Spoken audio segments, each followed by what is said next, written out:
Hello,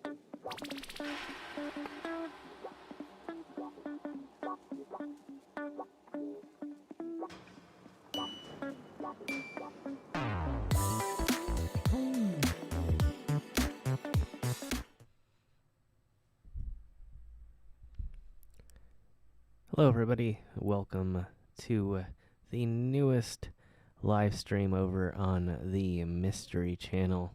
Thank you all for joining me. Appreciate y'all being here tonight.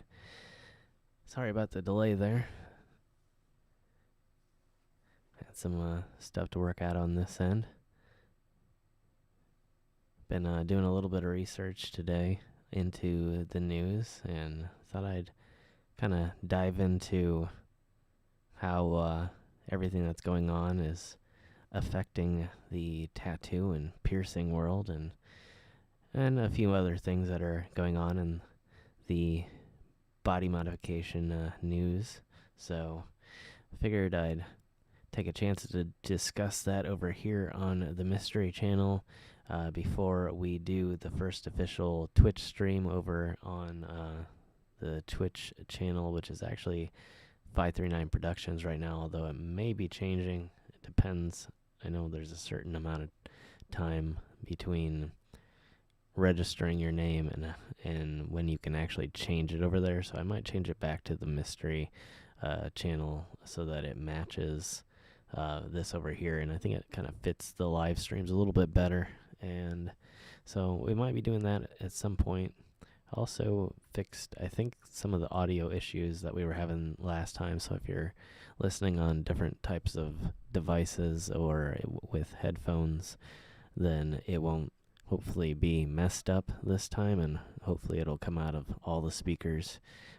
Maybe even on television. It may not be as noticeable on TV, especially if you're working with the built-in speakers, if one's not actually running, even though it's sort of a mono podcast style audio, it may not come across quite as noticeably, so, but maybe on your end it sounds a little bit better tonight. I don't really know, but hopefully. So, but thank you all for joining me once again. Hey there, Jenny. See, we have Oak Hollow possibly still here. Linda, Lisa. Oh, yep, there's Oak. Okay. Welcome, everybody. Again, thank you for joining me for the third podcast back from our long 2-month break there. Blasting through. Well, that's good to hear. That's very good to hear. Yeah, I'm always getting worried about the audio quality. But now that I have the headphones hooked up, I'm hoping that it's going to, again, prevent me from having any more travesties like we've had on a few live streams, where it just sort of fades in and out and in and out. I did think about doing a stand-up stream tonight, but yeah, I actually haven't even gotten done setting up everything. I don't have the light turned on behind me, although it kind of looks okay like this because you can kind of see the colors reflecting off of the flag right now instead of just the white light that we've been seeing the last few times. So it's kind of an interesting look. Maybe I'll change the colors of the lights up top too. I don't know. We'll see. But yeah.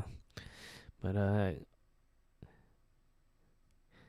yeah, I'm kind of waiting for a little bit here to get into things. I want to make sure that we are able to attract everyone that is wanting to come in with notifications or on the various social media, depending on what everybody is using to keep up to date.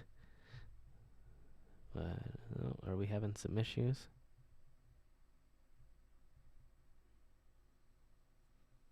I can't even tell what mine's saying here.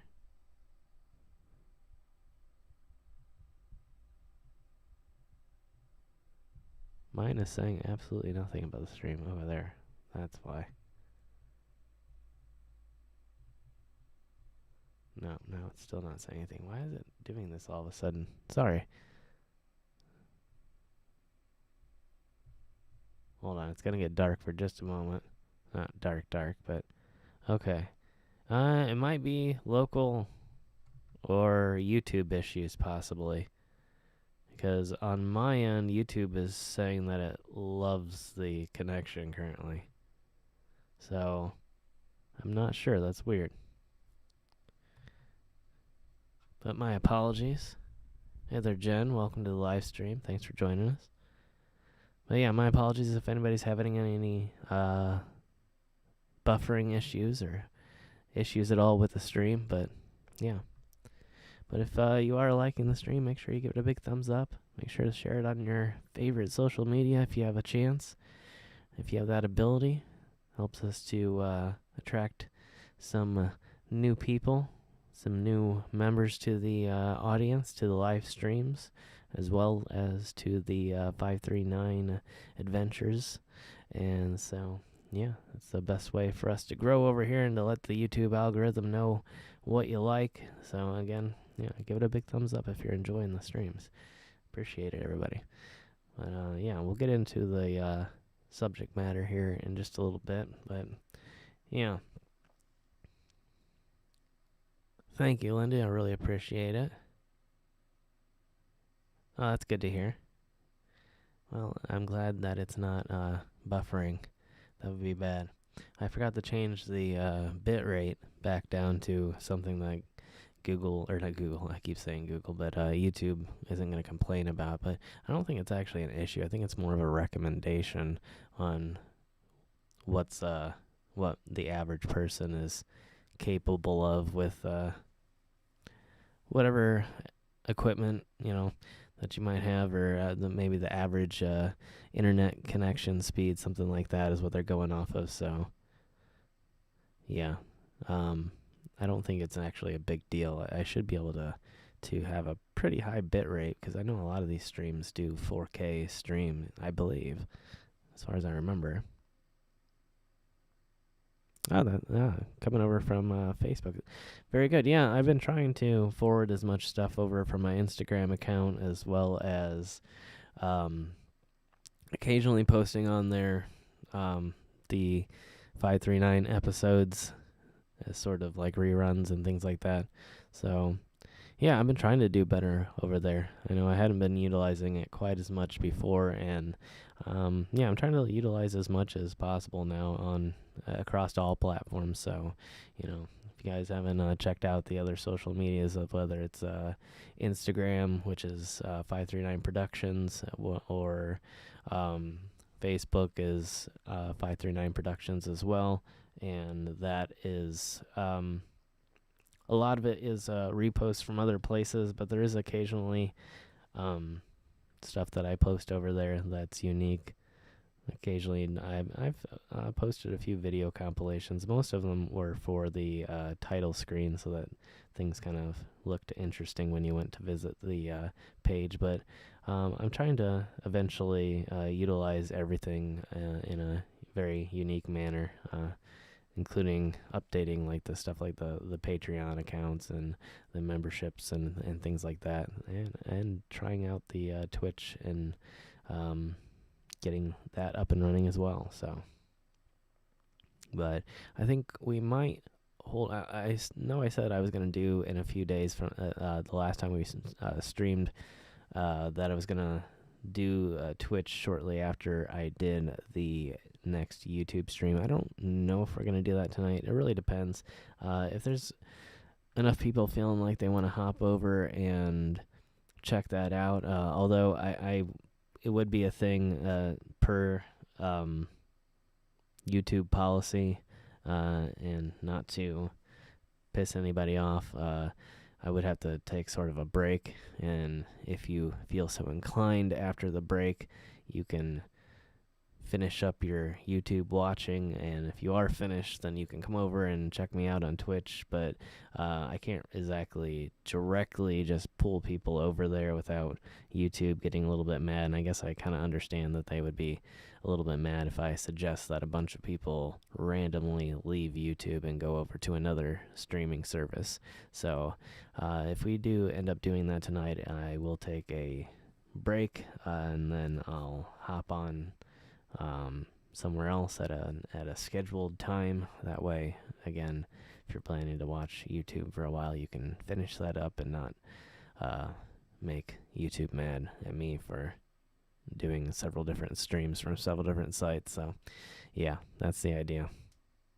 You get the idea. I think you guys understand.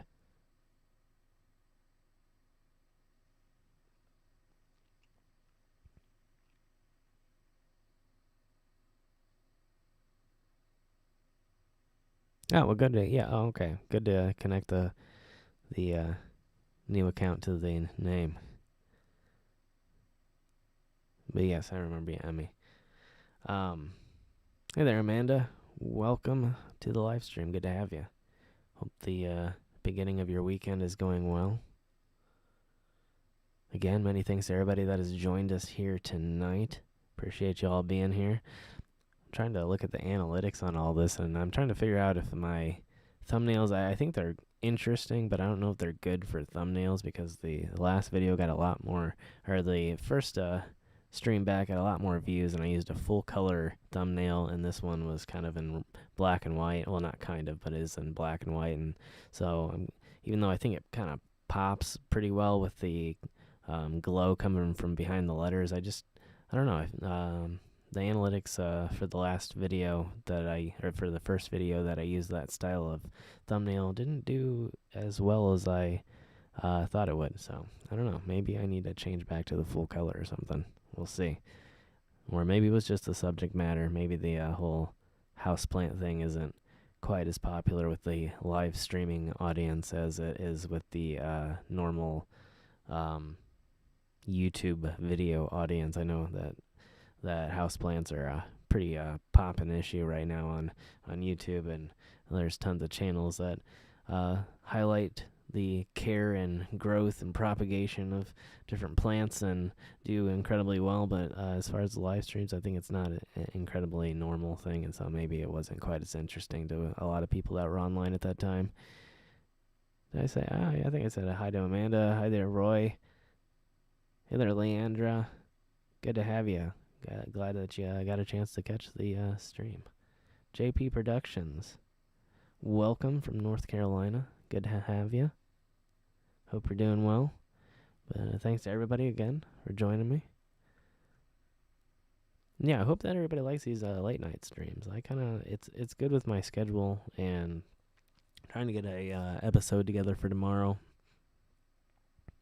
It's been incredibly windy, almost to the point of being dangerous, and not incredibly dangerous or anything like that, not like hurricane strength, but we've been getting some of those winds up here, so it definitely made it kind of harder for the audio, so I kind of held off on the new travels until I'll probably do something Monday, so that I have a episode to release to you guys on Tuesday.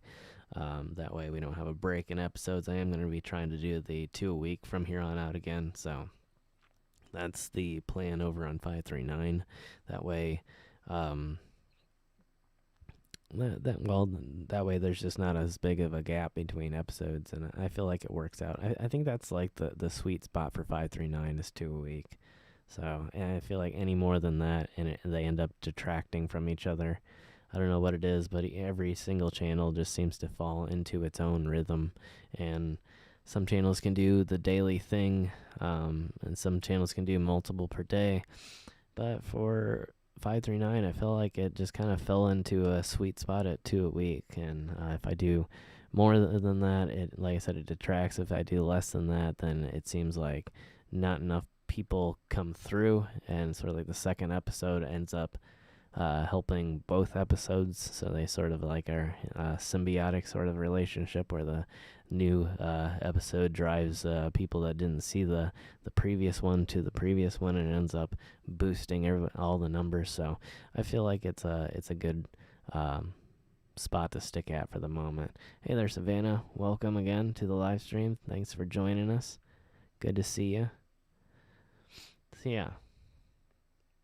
But yeah, I don't really know how interested everybody is. Again, we're just going to try this over here for a little bit. I am going to do something similar to this over on Twitch. I figure that we'll probably talk about stuff like this as well. I know that not every day people are going to have stories that they want to tell, and at the very least, even if we grow over there and get our own audience over there, then there's still going to be times that there's not as many stories, and so I think it'd be interesting to dive into the news, and I think I've mentioned that before, and not just the news, just like specifically, that topic of the day, whether it's maybe travel, maybe like I said, tattoos and body modification, things like that, alternative culture.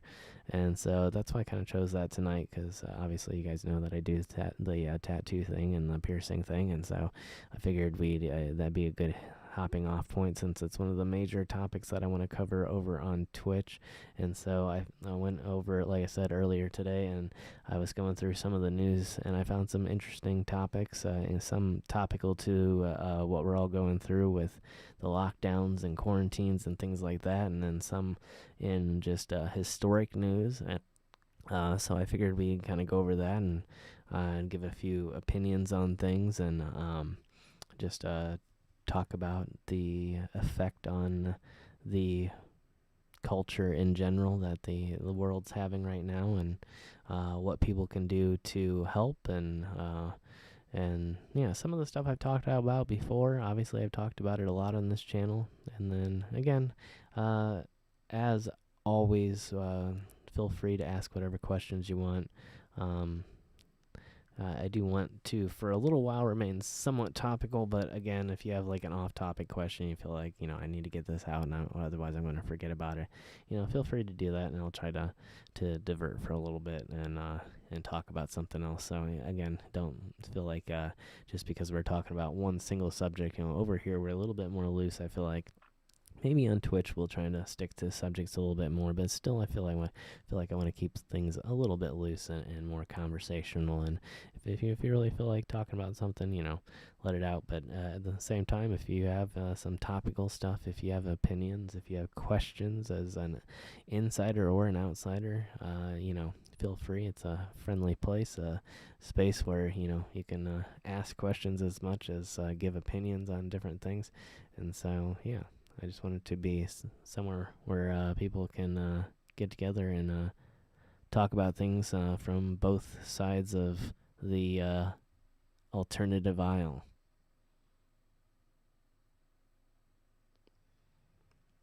No, I kind of put the podcast type stuff on hold for a long time. So I never really discussed skaters or anything like that.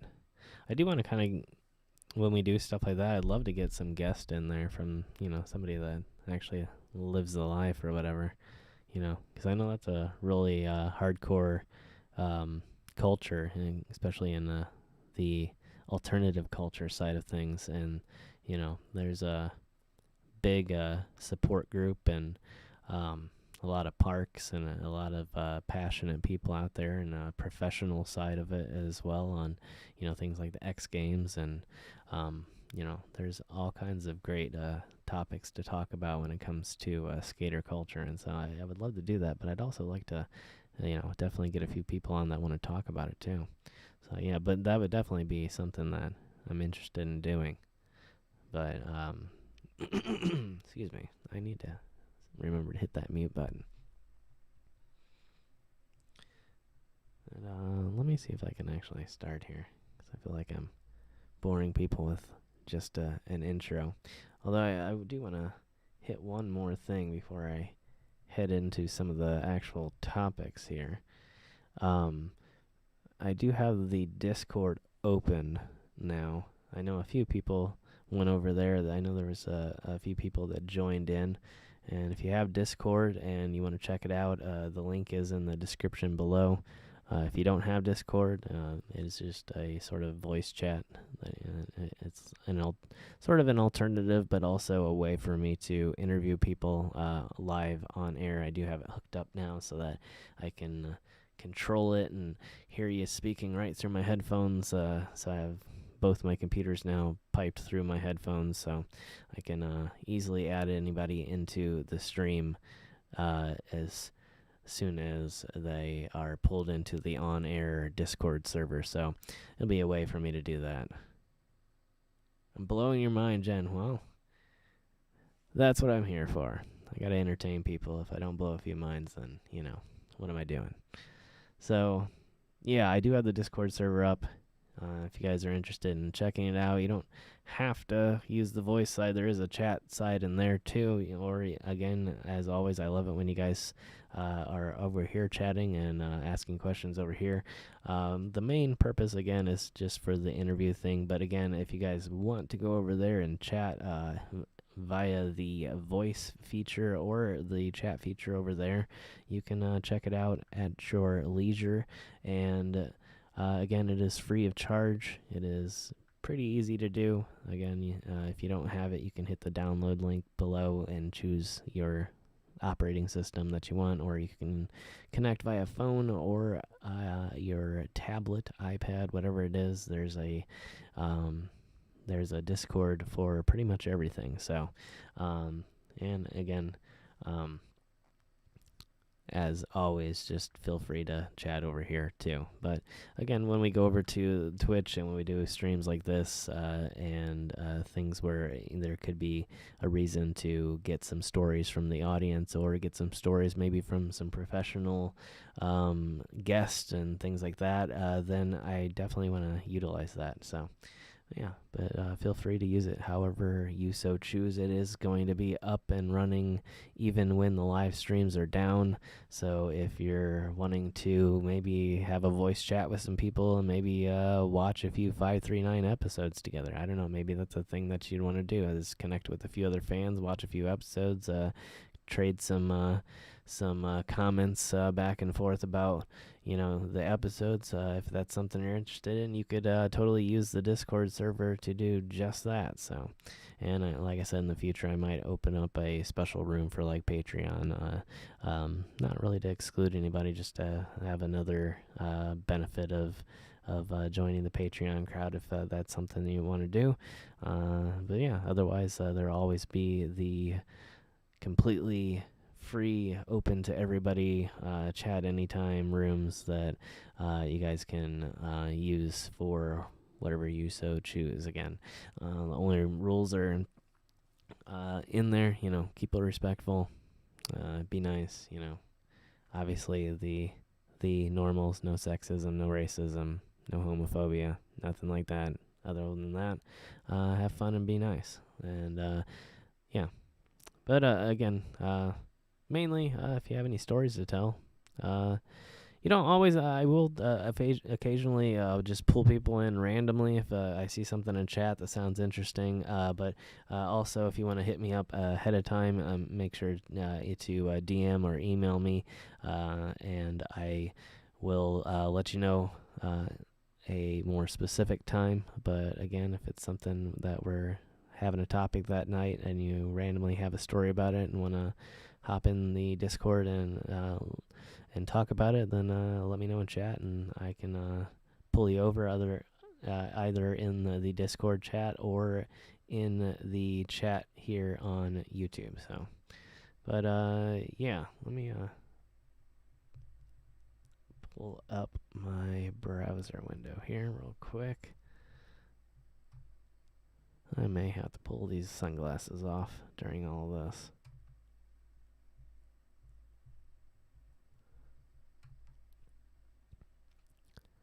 My other ones are polarized, but these are just kind of dark. And so it makes it a little bit harder, especially when I'm just staring at a monitor. Alright, yeah, I think I'm going to have to cave. I like the sunglasses. I think they look kind of cool. I think that makes an interesting look, but with this part of it, I'm definitely not going to be able to see. Yeah, that's a little bit better even without my regular glasses on.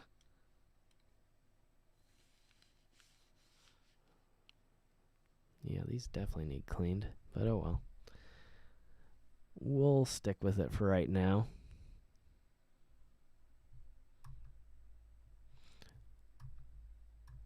All right, so some of these stories are older than others. Some of them are, like I said, different types of subjects. They're not all related to the current event that we're all talking about on a daily basis, but some of them are. And so I kind of wanted to maybe start with some of that,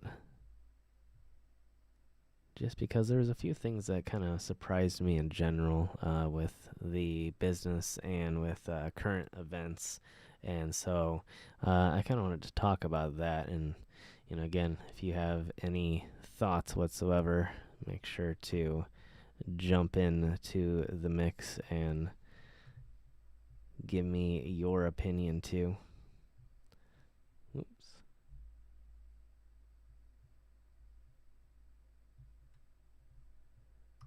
Just mixed all my windows up. Okay. Sorry.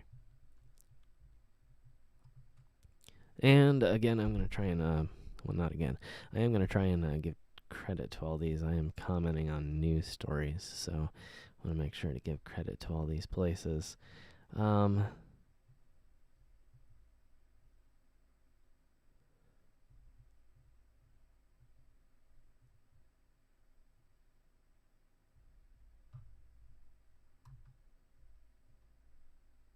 Okay, so here's the first one I was going to talk about. So there's a site called the trailblazeronline.net, and they did a report on new tattoo and piercing regulations, which I thought was kind of interesting. There was one. I just first of all, thought it was interesting altogether. How stringent all these regulations are, and how, as an industry in general, so related to bleeding and exposed wounds and things like that. Not to knock it, I definitely think that the industry should thrive. As a body mod person myself, as somebody who loves going out and getting tattoos, loves getting piercings and things like that, it's also been one of those things that I've kind of held off on this year. Although, again, I don't want to knock anybody's personal decision, because I do feel incredibly sorry for these businesses that have been caught up in this, and restaurants are the same way. I've chosen to hold off on that sort of thing, but at the same time, it's like, what do you do? If you're an owner and you need to make that, and there's nothing else to help you, it's like you're gonna do something to survive. And so there are some things you can do to help, and we'll go over those a little bit later. Hey there, Pam, welcome to the live stream. Good to have you here tonight. But yeah, so one of the big ones is of course the types of piercings you can do. So according to the Trailblazer Online, a lot of these places, and I think this is specifically, if I remember, yes, this is Kentucky, so this isn't every state, but I would assume this is pretty ubiquitous across the states, that they're not allowing the facial tattoos, especially the mouth tattoos, like your lip rings, your nose rings, anything that would require you to take your mask off in order to get these modifications done. And a lot of these places are reporting that it's a pretty big part of their business, and so they're taking somewhat a hit on that side of things at the very least. As you probably know from the people who get sort of your normal run-of-the-mill piercings, a lot of people go to places like the mall and get your cheap spring-loaded piercing gun tattoos, and even that's probably taken a lot of a hit this year, as people aren't really going to those places either quite as much. But yeah, so it's really taken an effect, especially on those places. Some places actually had devoted piercers that aren't actually tattoo artists as well, and then sometimes tattoo artists just also do piercings. So it's one of those things where it depends on the place, on how hard they're being affected by things. So but it's an interesting concept that it's like this one business. Each business, I guess, is kind of affected differently based on its proximity to you and to those most affected areas. Obviously the face is a big one. Am I getting a face tattoo? I have no plans at the moment. I'm not anti-face tattoo for sure, but I have no actual ingrained plans to get any face tattoos, but possibly in the future. But it would definitely make a good live stream for sure. I would love to do that on stream if I was going to do it. But I think some face tattoos are, I mean, it's definitely, again, up to the person. As for me, I think that some of them look really neat. I think that some of them can be a little bit too extravagant. Um, but yeah, I'm definitely not opposed. Like honestly, I really don't think what Mike Tyson has looks that bad. I think it's definitely kind of imposing, and not to make a pun out of it, but is definitely in your face, and so but like I don't think it looks that bad, and people like Post Malone, I don't think his tattoos look bad on his face. I think it's kind of interesting. I don't mind it. And then there's like Grace Neutral. I think she has some really interesting facial art, both tattoos and scarification, as well as piercings. So, but yeah, I think it's up to each individual person. Um, but yeah, I'm definitely not anti. But I probably wouldn't get a huge piece, personally anyway. But yeah, again, Post Malone. I would never say too many to anybody because, again, I feel like that's up to them. Personally, I probably wouldn't, but not because not because I think it looks bad. Just between living circumstances and personal choices, just art choices in general. It definitely, I think, is a area for everybody that is probably where they're most careful. I think even tattoo artists in general are going to be most careful when they hit their face, because it's like, that is the first thing that people look at when they see you, and the thing that people look at the most when they see you. And so I think it's definitely an area that you want to be careful that it's something that you want to project to the world. So but yeah, again, I think it just depends on everything, from both the viewer and the person with the ink. It's first and foremost, it's got to be something that you like and that you want for the rest of your life, and that you're planning to keep for a very, very long time, because it's going to be a lot more painful to get it lasered off from your face than it is going to be from your arm, even though laser is just incredibly painful and worse than getting the tattoo itself. But at the same time, you're probably going to regret it a lot more if you decide that you don't like your facial art while you're getting it removed, unless you're going to get covered up or something. Linda's not fussed over it. Well, yeah, again, everybody has their own personal thing. When it comes to relationships or your own personal body, I feel like, yeah, it's kind of up to you if that's something that you like, or something that you're attracted to. Then more power to you. But if not, then that's cool too.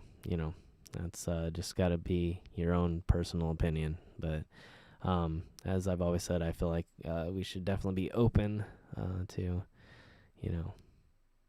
those types of people, and to accepting them and treating them in a respectful way. And not that I think anybody here would have a problem with that. But yeah,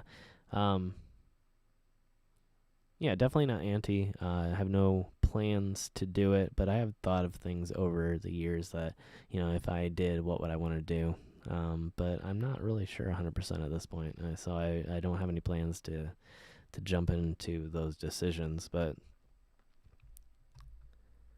yeah, I'm not afraid of the pain for sure. Like, that doesn't bother me. Like, the idea of somebody getting that close to my face with a needle, I don't really care. Like, I think maybe the most interesting facial type of modification that I think would be something that I would at one point be interested in is the coloring of the whites of your eyes.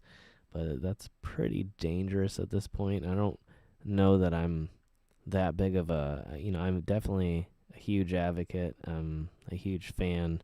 It's definitely a hobby and something that I want to get a lot of, but I'm also probably not the biggest pioneer in trying to do risky procedures. So I don't want to be one of those people that takes the risk of going blind just to do something. But if ever it is slightly safer at the very least, then I might put a little pigment in there. It would be something very light, but that would be something I would consider in the near future because it's not any one particular design, but at the same time, it's kind of a big change. So it would affect the way people see you.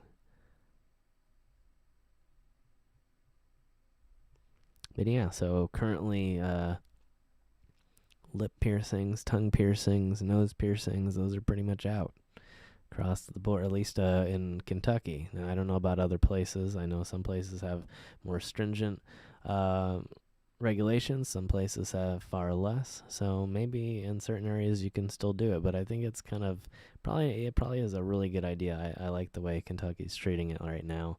Unfortunate for the artist and whatnot, I know. But at the same time, it's the safest thing that we can do.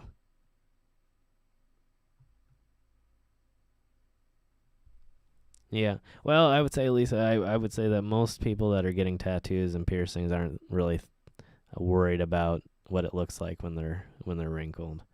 So I would yeah, I would advise if there's anything at all that you're worried about when you're getting your tattoo, that would be the last thing I would think about, and that I would advise thinking about it. If it's something that you think is something that matches your lifestyle and that is something you really want to do, I think you should do it despite whatever it may look like later on. You know, bodies age, and so do tattoos, and they're going to age with you. And, I don't think it's a big deal. No, I'm not getting a face tattoo. We were just discussing the possibilities. Yeah, I don't know how I could do with the eyeball tattoo. It's not technically a tattoo in the same way. They basically put a needle in between the clear layer and the white layer. There's a small layer in between where they can fill with ink, and so it makes the white part of your eyes a certain pigment, whether it's black or blue or whatever you might put in there, or variety of colors. But it doesn't work quite like a tattoo. It kind of fades together if you do multiple colors, and most people just do kind of a single color. I'd probably do like a really, really light green if I did anything. What about branding? I personally would not do branding, but again, if somebody makes the choice, I don't really care. Branding and scarification are pretty close. Branding, typically, they have something that looks like a tattoo gun, but it has just like a hot eye wire at the very end, and it's a really thin wire, and they sort of drag it across your skin. It's not usually anymore. A lot of it's not done with like the cattle irons like you're used to seeing in the movies, or like Jackass, the movie, where they like light up the cattle iron and then brand the person. A lot of times it's actually done with a branding gun, and done similarly to a razored scarification piece. So, but yeah, I mean, again, I think it looks really interesting when it's done correctly, but I don't think I could ever imagine something that I'd want. So probably not on the branding.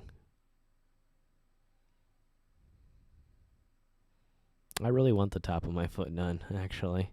Well, that's horrible. That sucks that happened to you. But yeah, anything is gonna be, especially, I mean, when you're tattooing an area, like my palm, it's kind of the same way. It's something, the palm of your hand is something you're using constantly, and it's not the cleanest area of your body, so it's something that's going to have a far greater risk of infection. So foot would be the same way, especially something that's covered a lot. It's going to have that risk of infection. Sounds painful. Yeah, the scarification and the branding are probably a significant amount more painful than a traditional style tattoo. Um, well, depending on what you decide or declare to be traditional style, whether I suppose maybe even the hand tapping, but yeah.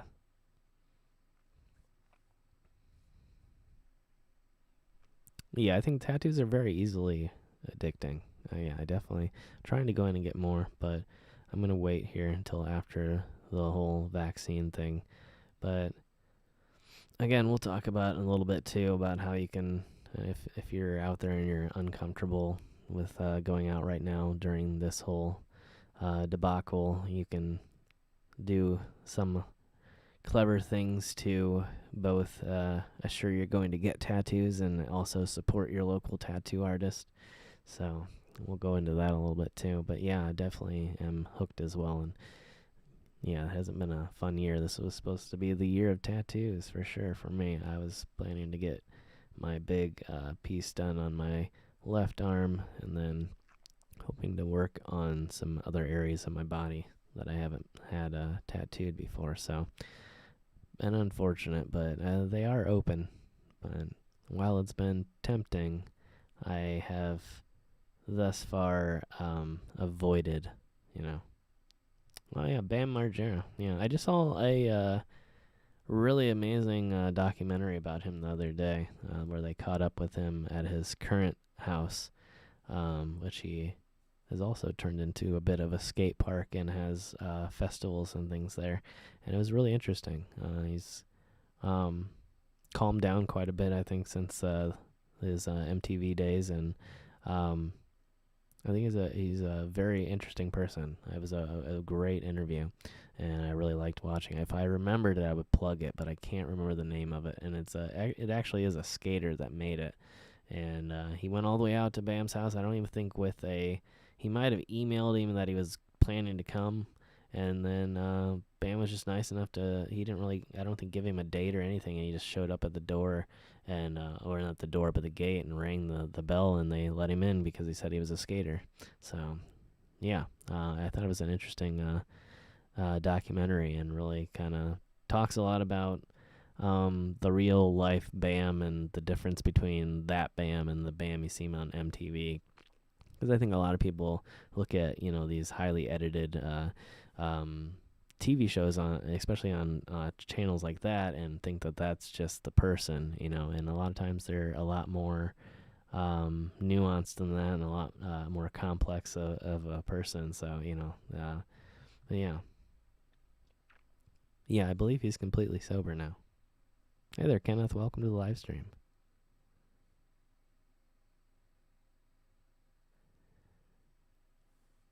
Oh yeah, Savannah, that's a good question. Yeah, I think sometimes. I think some people are just dedicated and are willing to withstand the pain no matter what it takes to get something that they want.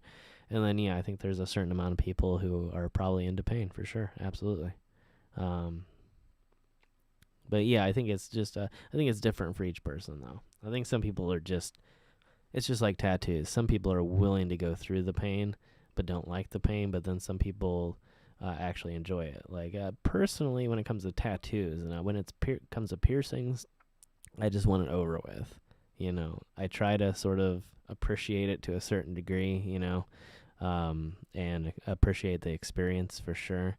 But at the same time, I kind of just want it to be done and over with, and have that new piercing, that new look that I was trying to accomplish when I set out to get it. So, but at the same time with the tattoos, I actually really, I really kind of enjoy it. It's not, it is painful, but at the same time, it's an interesting experience of going in and talking with the tattoo artist and going through that process of getting it done and seeing it, sort of slowly appear on your body.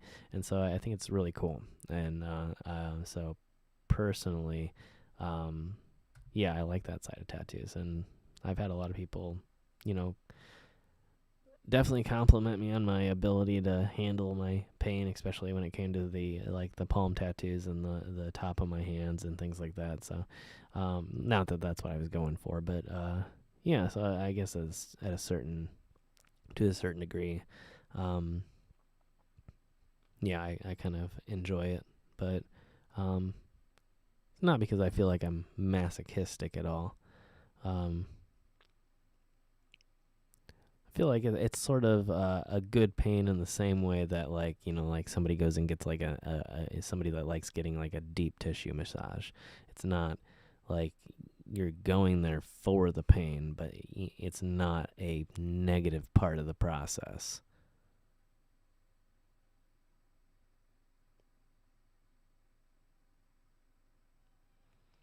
Hey there, Laura. Welcome to the live stream. Thanks for taking the time to comment. Um, oh wow, yeah, that's it's good to hear from an artist like you. Yeah, that's I can imagine. I know that's how I would personally feel. Despite the fact that, again, it's like with when it comes to artwork in general, I know how deeply personal and how much a lot of people want to be able to do that for a living. But yeah, um, but yeah, I have to commend you for being brave enough to take that choice and decide not to, because I know exactly how much people like you care about that type of thing. So, but yeah, thank you for chiming in there. I appreciate that.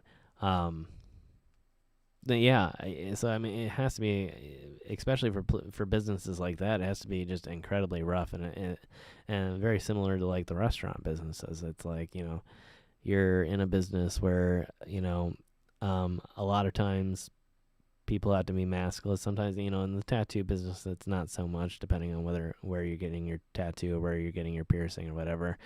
So it's not quite as many situations, but at the same time, I'd say it's equally as much problems, because people are not only worried about the mask, but I'm sure people are worried about having, again, the open wounds, and then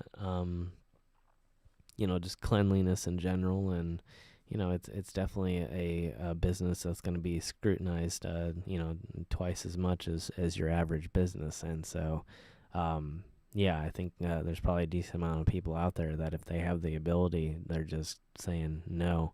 I know some people that are um trying to do the like in-home option, and I know that's probably got its own risk as well. You never know, somebody's maybe has had it or has it and doesn't know they have it, or is maybe not reported or maybe not been tested. So it's difficult. And yeah, I think it's something that is very unique in the business realm, in terms of dealing with this particular situation. So again, thank you. um yeah, the palm hurts, especially you can't exactly tattoo palms in the same way, because it's just gonna, if you tattoo the palm the same way that you tattoo most areas of the body, it's gonna fade. And mine faded several times. I had it touched up, redone, and it faded like 3 different times. And then I finally went in and found somebody that knew how to tattoo palms, and they did it. And I haven't had it touched up in, I think, 7 or 8 years now, and it looks fine. So I mean, you can still tell that it's a full piece. There's no breaks in the artwork. The only breaks are the ones that were meant to be there. And so yeah, you can tell that they knew what they were doing. And a lot of places actually refused, and they were so um I guess I don't want to insult, but they were not familiar with the techniques enough that they refused service. They said that, no one's ever going to be able to do that, so that it lasts, you might as well just give up and let it fade. And that's what I was told from 2 different places. And then I finally got a hold of somebody that I knew would be my best bet, and they agreed, and they said they were perfectly capable and comfortable doing it. And so I got together with them, and they gave me some absolutely amazing results. So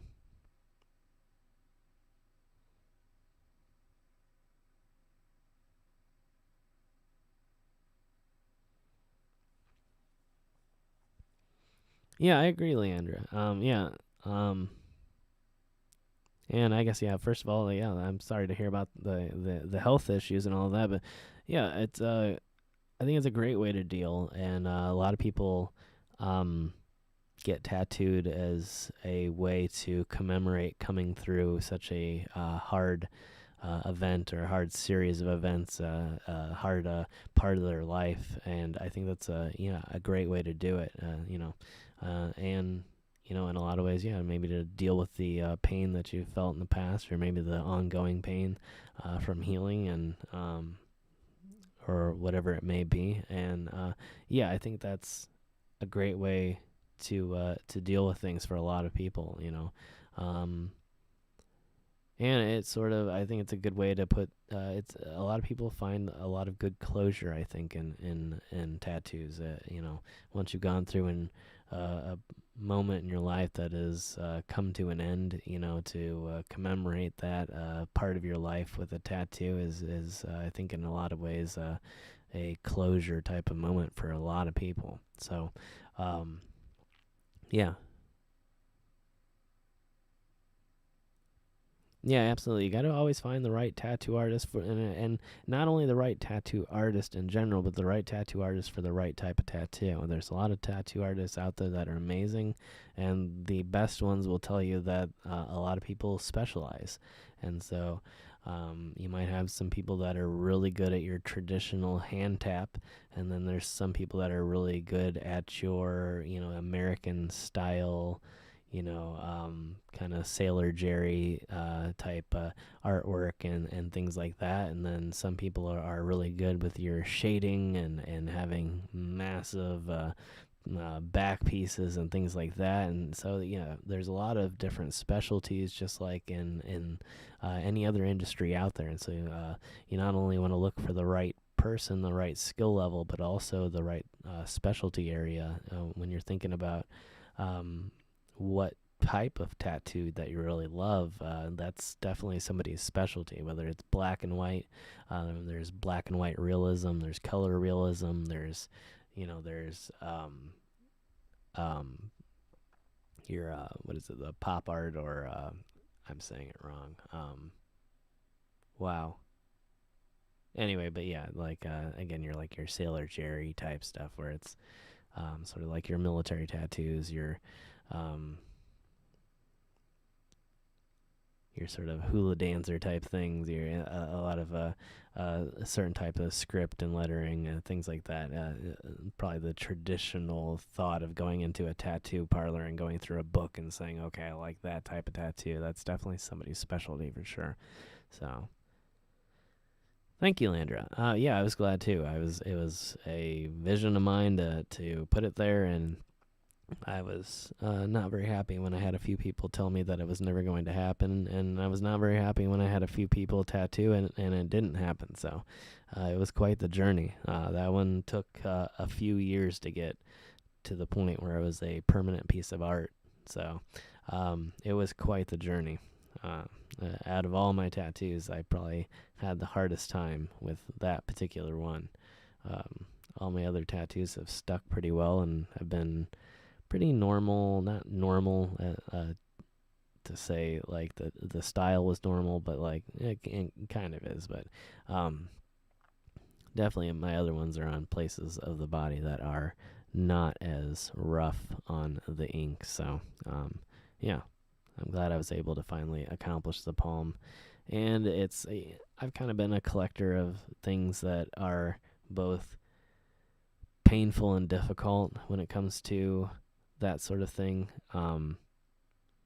There was some sort of collector's mentality, I guess, of collecting the most painful tattoos for a while. I got my top of my hand tattooed. I had my finger tattooed several times. I have the palm, but like some of my tattoos are in muscular areas that aren't very painful. So, but yeah, I've kind of made it a point to put myself through those challenges, as well as wanting the artwork. It was first and foremost something that I wanted, and then something that I wanted to challenge myself to go through before I did other things, so that when I did get those easier tattoos, I could say that I had done the more challenging ones too. So, I wanted to put myself through the worst so that I could go through other stuff. But it wasn't my first tattoo. But my first tattoo was actually my Green Day tattoo over here. So it was an easier tattoo. It wasn't super bad to go through for the first time because your arm's really muscular, and it is not as bad of an experience as a really bony area, or with the palm is just, there's a lot of nerves in your palm, so it's going to be inherently more painful. So, you use your palms to feel things, and so that needs more nerves to be more detailed in what you're holding. So that's the idea behind it. But yeah, a lot of people have um, Facebook pages or Twitter accounts or things like that. You can go and kind of see what they specialize in, what they're good at. So yeah, it's a good way to look at it. Yeah, definitely go to someone's social media and see what they do, and then maybe head on over to the a few of the people's, if they've linked to them, to the people who have gotten the art, and see maybe if there's any update shots, see how they felt about it. And so it's a good way to do it. You can't always believe some of the reviews that you see out there, and reviews are great, and having those nice, 1 out of 5 star ratings is very handy, but at the same time, most of the people that share their experiences on those pages are going to probably be the extremes, the super positive or the super negative. So, and no one in between. So if you kind of look at different resources, you're gonna find more information. Yeah, neck tattoos. I think it's not in order, but the most painful would be the top of your feet, the top of your hands, your palms, neck, rib cage, and then certain areas of your face, things like that. Obviously, there's probably plenty of other areas that you could say are bad, but those are probably the big ones. Bottom of the feet. Not many people probably do bottom of the feet, but those are probably that's one that I've heard is really bad.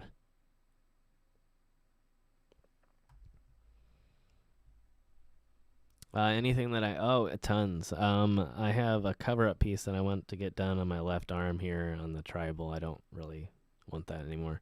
I don't think I'm not really a fan of tribals, period. Especially for someone like me.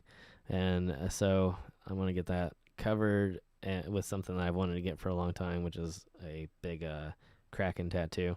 And I have a lot of other ideas for various parts of my body. I also want to get, I used to have my nose pierced, my septum done, and I want to get that redone. I have a few more piercings on my ear that I want to get. Probably a lot more piercings that I want to get. Probably not many facials, though. Probably just a handful of small piercings on my ear and different areas. And I might do a different sort of industrial at some point. Not that I'm going to take anything out. Everything's going to remain, but I might have a sort of maybe like a vertical industrial type piercing on the other ear or something like that. And I also want to get my other tragus piercing on my other side. So that's in the future. And then, yeah, again, getting any tattoos that aren't on my arms, and just spreading out to the rest of my body, whether it's chest, back, legs, whatever it may be. I like the visible stuff the most, but I do definitely want to broaden everything and not only get that. So, and maybe get some bigger pieces that require more surface area. So that's kind of the idea with that.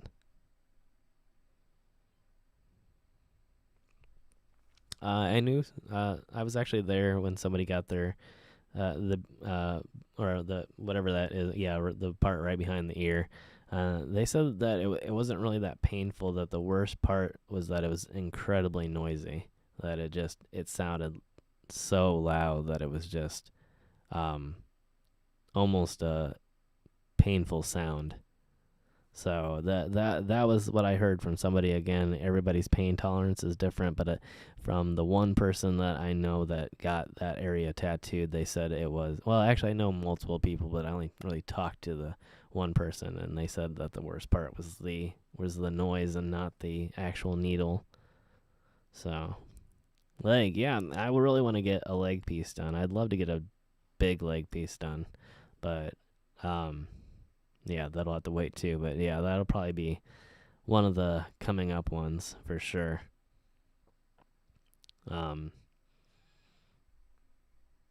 yeah, I would love to get like a, what do they call it, a sleeve, or is it is it a sleeve on your leg, or is it a pant? Shouldn't it be a pant? I don't know. I think I'm just being too picky. Lisa's getting an ankle. Yeah, that would be a fun one. Yeah, beware of the ankles. The ankles are pretty bony, so you're gonna get a little bit of that. Depending on, especially on the size of the tattoo, you're gonna get some bone in there. So I mean, you're not gonna tattoo your bone, but I mean, it's gonna you're gonna get that feeling if you're not used to that. Maybe it's something you are used to, but if you're not, beware. But that shouldn't scare you away. It's a sleeve too. Yeah. Okay.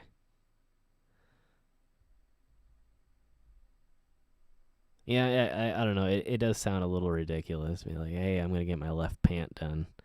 So I guess, yeah, a sleeve makes a lot more sense, and it can technically be a sleeve even though it's your legs. I mean, a sleeve can cover anything, technically, you know. So yeah, that makes a lot more sense. Hey there, Mary. Welcome to the live stream. Good to have you here.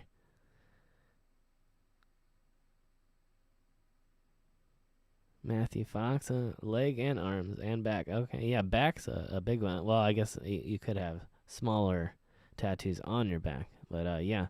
Um, I wouldn't mind eventually having like a big back piece or something like that. Although I think that would take just like uh, so long, probably days. I'm assuming, and probably multiple sessions over weeks. I'm guessing.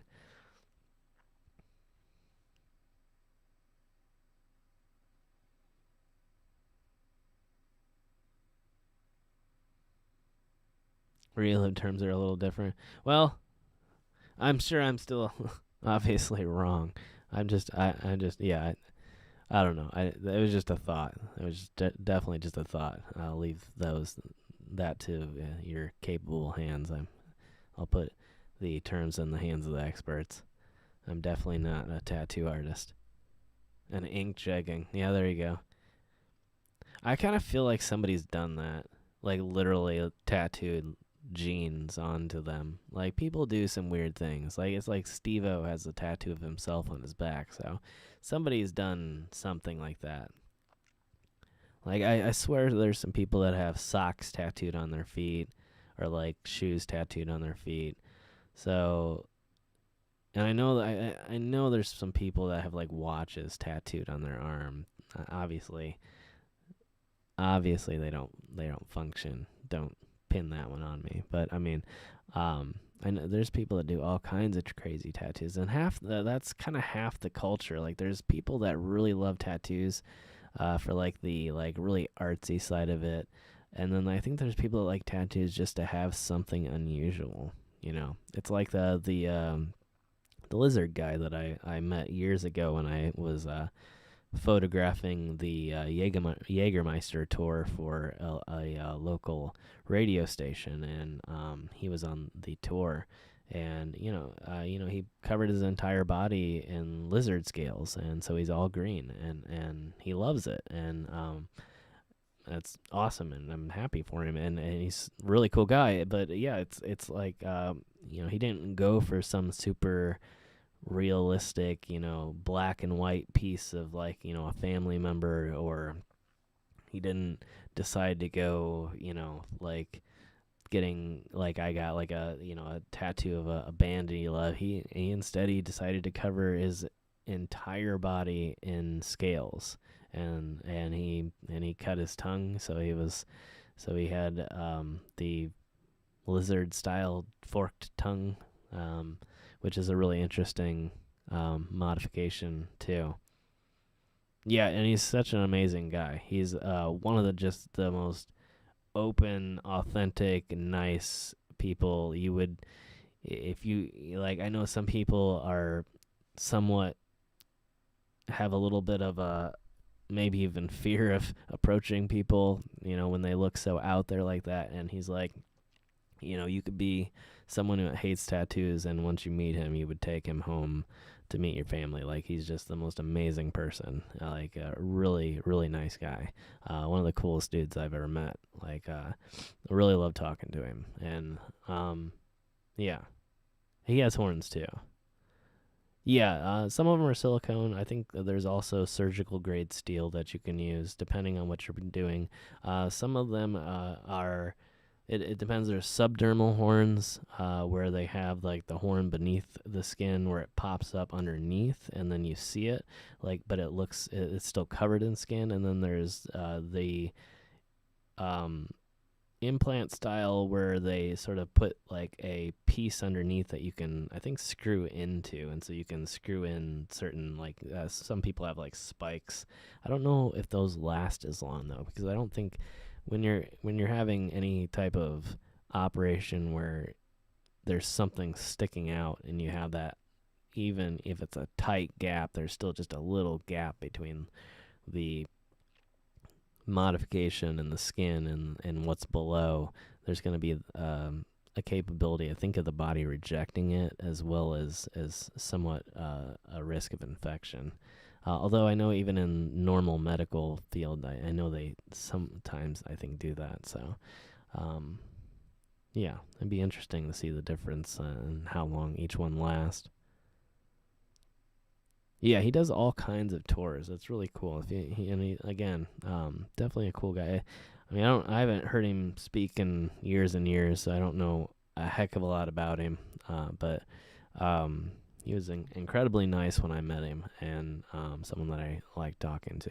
So, not that we talked a heck of a lot, but I talked to him shortly behind the stage, while I think it was Hinder that was mainlining the Jägermeister tour that year. So I think they were on stage playing, and we were backstage, or it might have been one of the opening bands. I can't remember, because I wouldn't have made sense.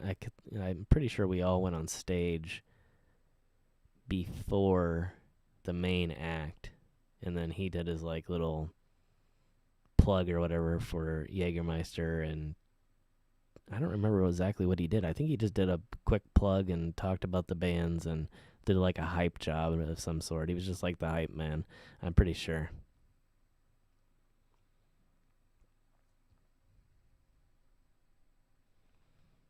Yeah, I agree, Laura. Yeah. I think especially nowadays that we're sort of re-accepting it into culture. For so long it was like considered just to be something that criminals did, and but it's one of the most ancient forms of art on earth.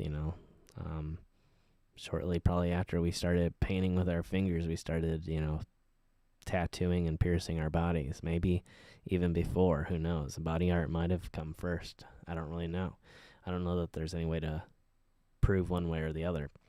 But yeah, I think it's really interesting and something that's both culturally beautiful and in its new infancy, in the last 100 years or so, where we've come from military tattoos and criminal tattoos to just your average everyday person putting artwork and memorials and things like that on their body, and I think it's really cool. Yeah, it's definitely a way to express yourself, and it's something that's been done throughout history. I think it's a really, really important part of human history that deserves to be, held in very high regard.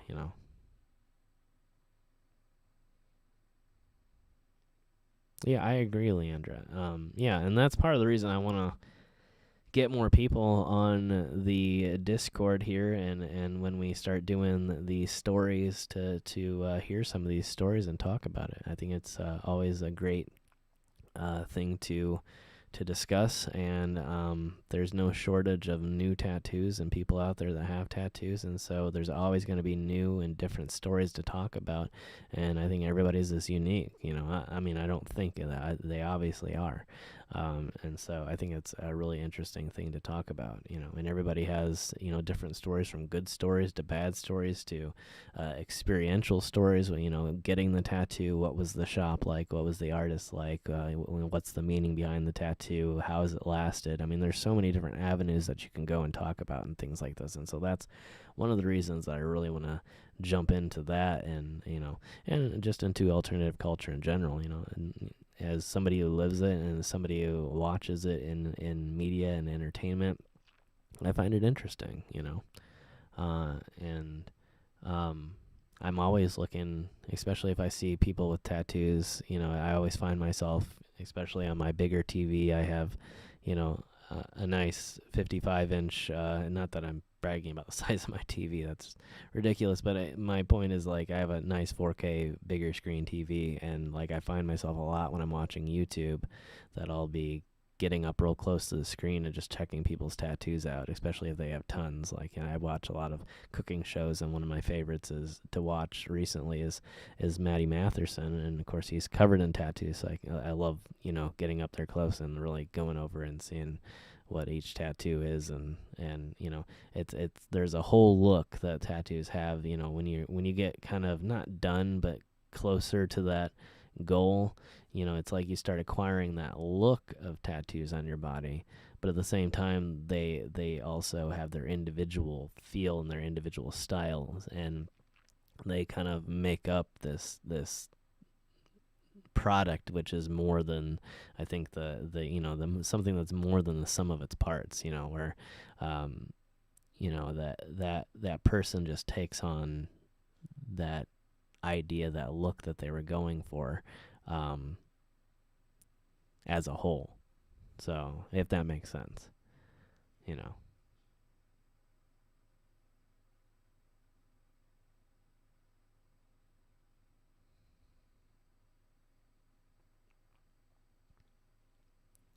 Oh yeah, a monument to your partner, or late partner, excuse me. Yeah, I'm very sorry for your loss, by the way. But yeah, that's um I feel like, yeah, a great way to commemorate somebody's life and the effect that they had on you. Um, there's definitely a few memorials like that I've been wanting to get. A few that I had plans to get that unfortunately fell through. That I'll probably do something to that effect later on. But yeah, there's been a few people that I've lost along the way that I would like to memorialize in that way, for sure. I think it's a good way to do it. It's something that, again, is one of those things that can help to provide a sense of closure, but at the same time having something that's permanent that will always be there with you, sort of like that memory of that person, but at the same time a physical something that you can look at. And I think there's something to that that's very therapeutic in a lot of ways, to not only know that you're always going to remember them, or whoever that might be or whatever that might be, whether it's a human or maybe even a pet or something like that, and to memorialize something that you've lost. And it's something physical that you can look at and get some sort of like I said, closure, and also just that feeling of that permanence of them remaining with you in some way or another.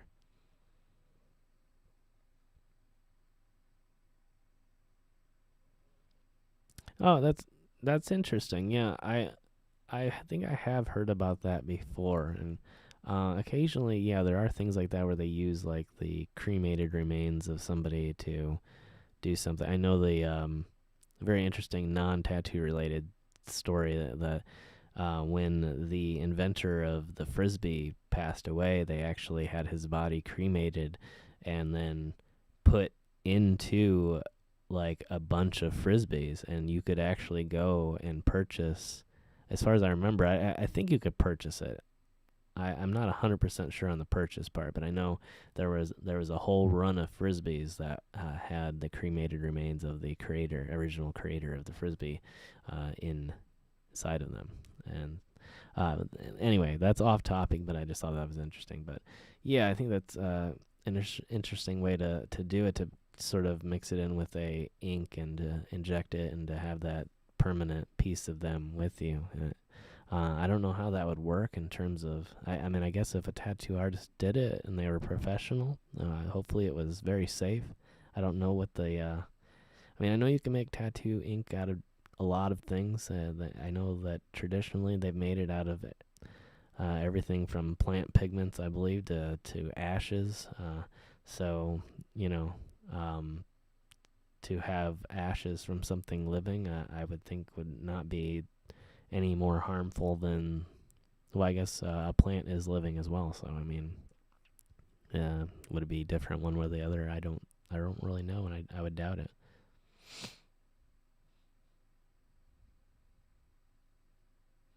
Thanks for dropping in there. Oh, 2 tattoos. That's awesome. That's well, maybe more to come. But yeah, you have a great day at work, and thanks again for joining us. So yeah, I guess I haven't really been doing much of the news here. I think that was it on that one story, though.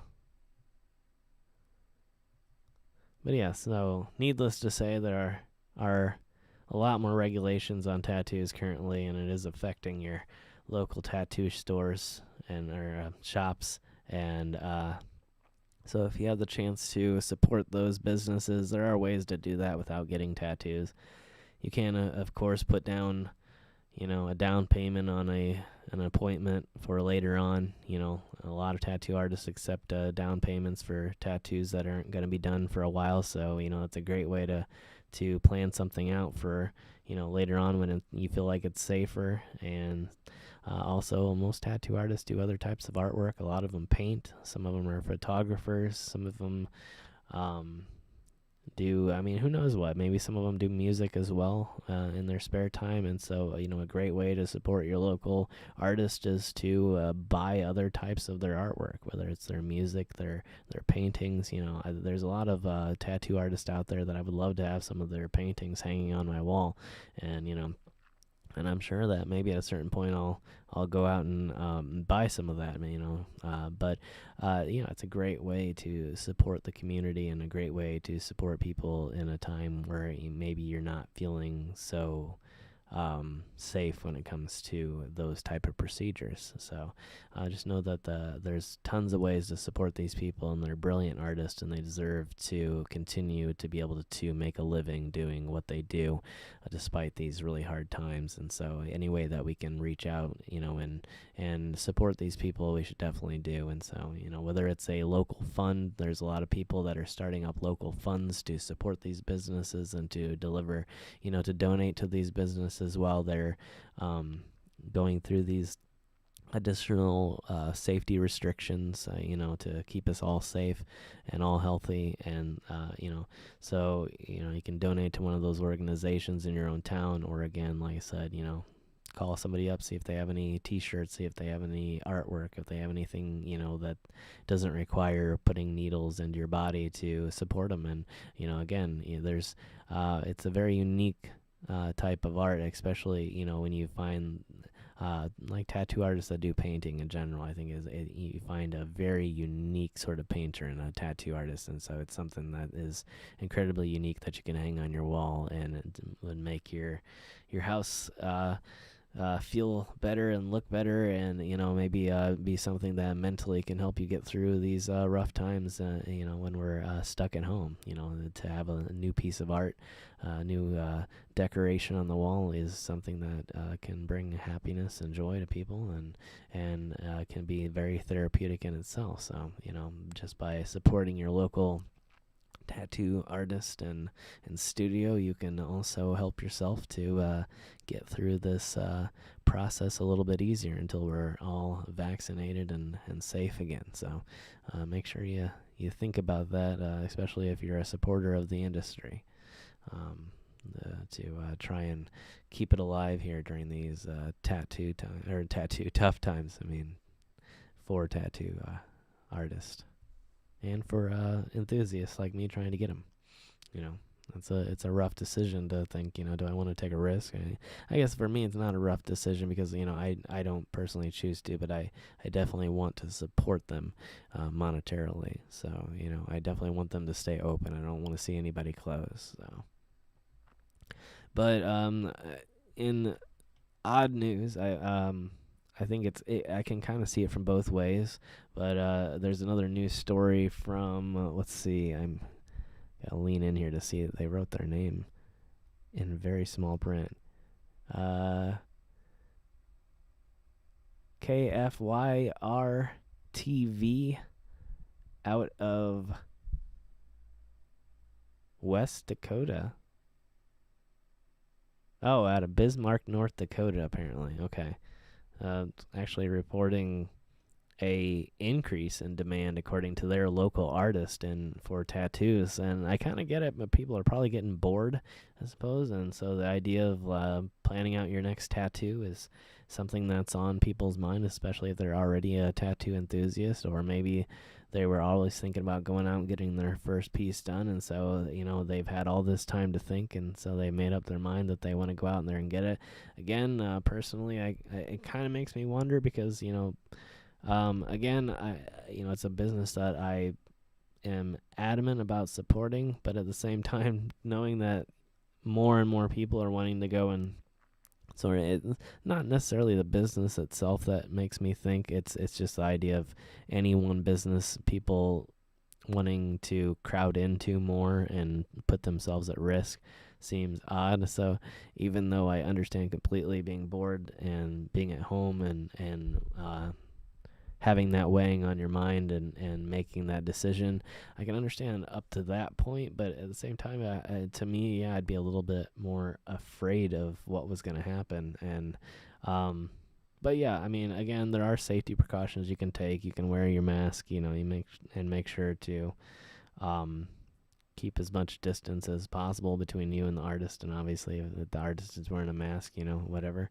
But at the same time, like I said, it kind of still makes me a little bit nervous, and so yeah, it surprises me a little bit that in some areas,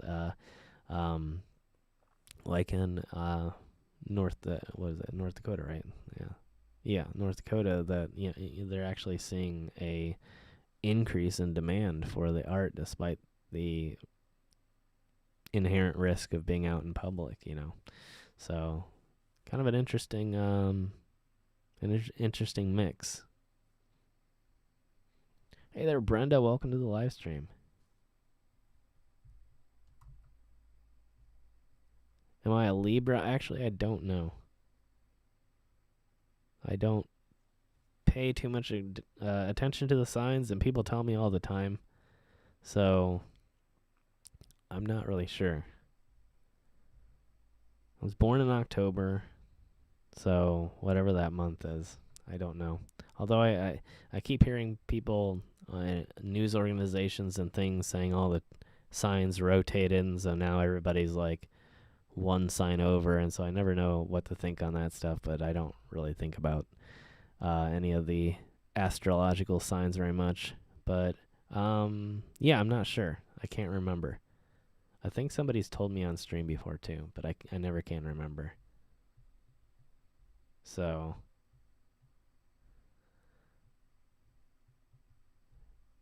but yeah, it's always been something that I've endeavored to do, to see both sides of an argument. I would definitely want to know where both sides are coming for, even if there is a right side and a wrong side. I think even endeavoring to know why someone believes something incorrectly is something good.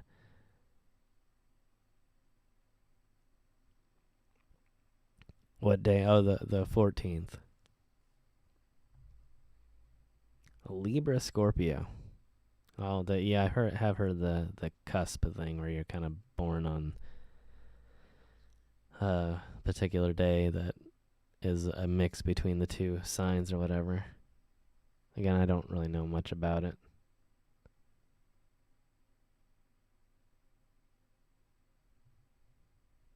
I don't think I've. That was kind of a short one there. Yeah, okay, that's the end of the article. But yeah, the one business was reporting, according again to the KFYR TV in North Dakota, is reporting that it's been better than it's ever been. So apparently they're busier now than any other point in their particular business's history. So I don't know if that's everywhere. I feel like some places probably have stricter regulations. Like I don't feel like in Chicago right now. Although I do have a Chicago story coming up here. So apparently there is some. I don't know. I'll have to look at the date on this story because I'm not really sure. Because I feel like in Chicago right now, it'd probably be pretty hard to get a tattoo if you can't go to a bar or a restaurant. So I feel like I don't know how. It might be a few months old, perhaps.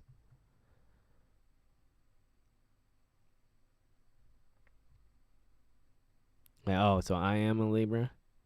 Oh, cusp baby. I don't. Yeah, I know I'm like basically halfway through the month, so I don't know if that means that I'm.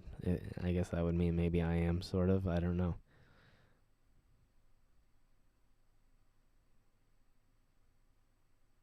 Or is that maybe? Yeah, maybe that's what Brenda was saying. Oh no, no, she was one. Okay, never mind. But yeah, so yeah, there's that. But yeah, I don't really know. Like I said, I remember a few years ago them reporting that whole thing where they said it like switched one to the right or left or whatever. But then I heard a bunch of people saying that wasn't accurate, so I never knew what to think on that whole thing. So let me see what else I got here. Um, I thought this was really cool. Um, tattoo news out of Houston. Let's see if I can get her name. So this is being reported, and I think it's just a story. It's not really a news. Well, I guess it's kind of a news story. So I would say it's listed under news. So this is listed by a site called chron.com, and it's about a Houston area artist who opened up a shop and is offering free cover-ups for self-harm, which I thought is amazing. So her name is Frandy Voltaire, and she's a 23-year-old artist out of Houston. And yeah, if you've had problems, went through trauma or mental illness in your life, where you've gone through things like cutting or other types of self-harm, and I guess I should probably say a trigger warning here that we're going to talk about this, but it's too late now, so I apologize to anybody out there if you're triggered by that sort of thing. But I do feel like it's important to talk about. But I just thought it was really amazing that, this person who is such an incredible artist offers this service to people who have gone through this in their life, and completely for free without making any sort of profit off of it. And obviously this place is doing a news story on them. It's not like they're, um, out there sort of self-promoting just to make themselves look good, but obviously this place is doing this story on them. But I just thought it was really amazing and a cool story that Chron.com did on this young artist, and obviously it was something that was pretty important to them. I'm not sure here. I'm trying to see if maybe.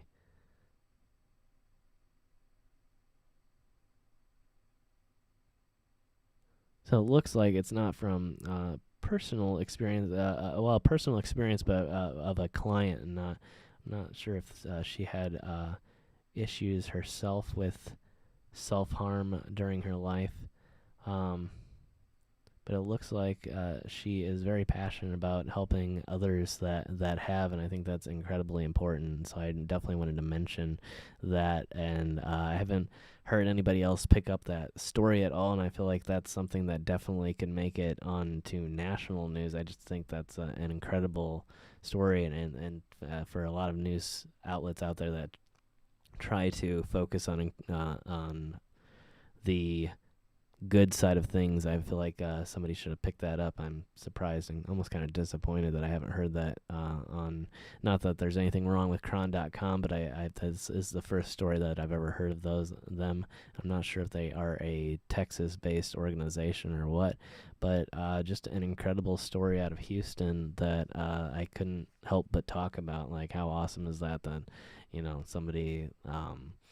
Out there, especially an amazing artist, is also equally amazing of a person, and is offering these free services to these people that have gone through such tragic, traumatic times in their life. So very cool. If you have a chance to check that out again, or to check her out on probably what inevitably, I'm sure she has some social media. Her name is Frandy Voltaire. That is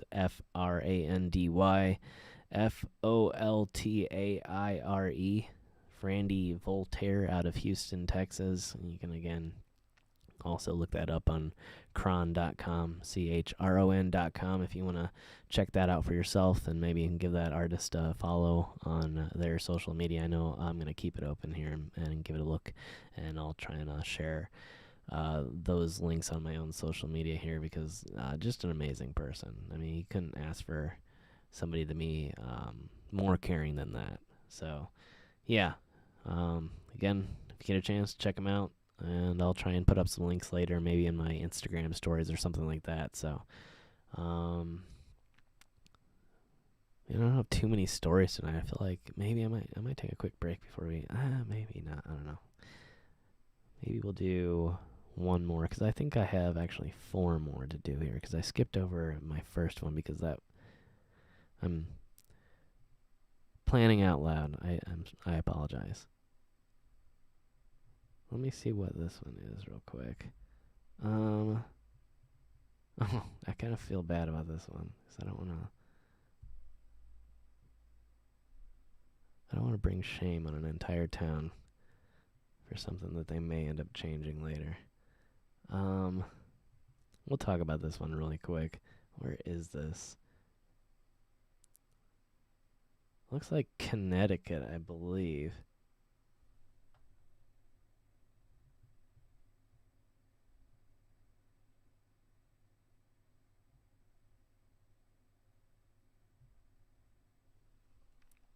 Okay, yeah, it looks like it's Connecticut, a town called Morton, Connecticut. So there was this couple by the name of Jason and Amanda Parker. Wait, am I on this? Hold on, before I start this real quick.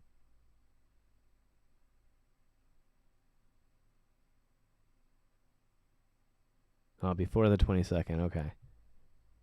All right. Yeah, agreed, Laura. Yeah, amazing.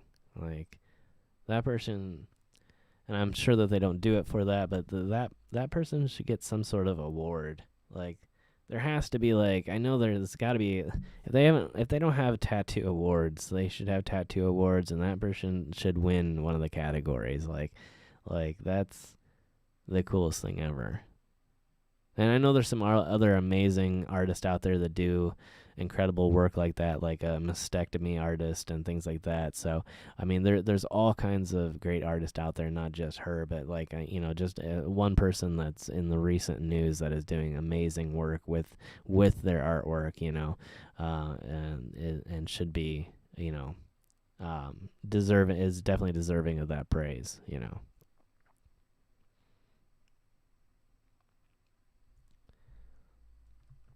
But yeah, so this one's a little bit, it's not sad. It's definitely not a sad story, but it's sort of a disappointing story, I guess. Again, yeah, Morton, it looks like Morton, Connecticut. According to the time and the town name, it doesn't actually specifically say Connecticut, but it says published at 4 a.m. Oh, no, that's Central Time. I'm an idiot. 4 a.m. Central Time, okay. I wasn't looking close enough to see that. Where is this? Is this the one? This might be Illinois. Why do people not put? It's very confusing. If you have a website for news, may I just suggest that with the town name you might put the state name, because more than just people from your own state might check out your news site. And so when we don't, okay. Oh, this might be the New Jersey one. I'm sorry I'm taking so long to look this up.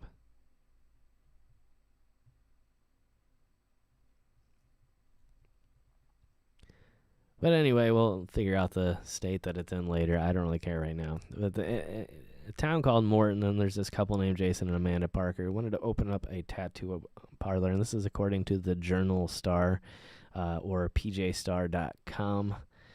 And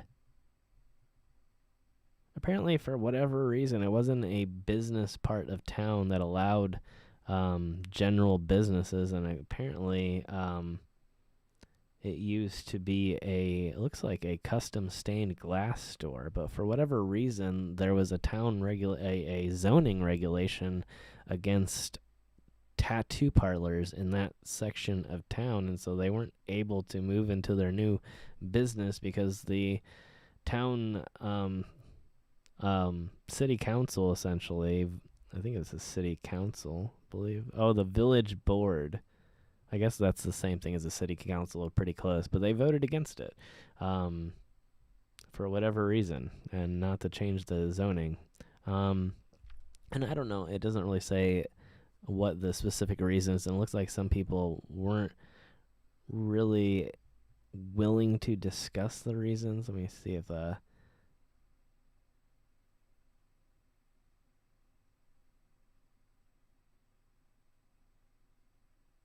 yeah, some people said they had concerns, but I don't know what that means. When people just say I have concerns, that seems a little bit too vague for the law and for regulation, even for district or for zoning. So I mean, again, what's the concern? Is it are we talking about the types of people? Because that's kind of, there's all kinds of different types of people across the board that get tattoos, especially in 2020. And are we questioning the type of customer base that we're going to be drawing in? And that just seems kind of discriminatory to me.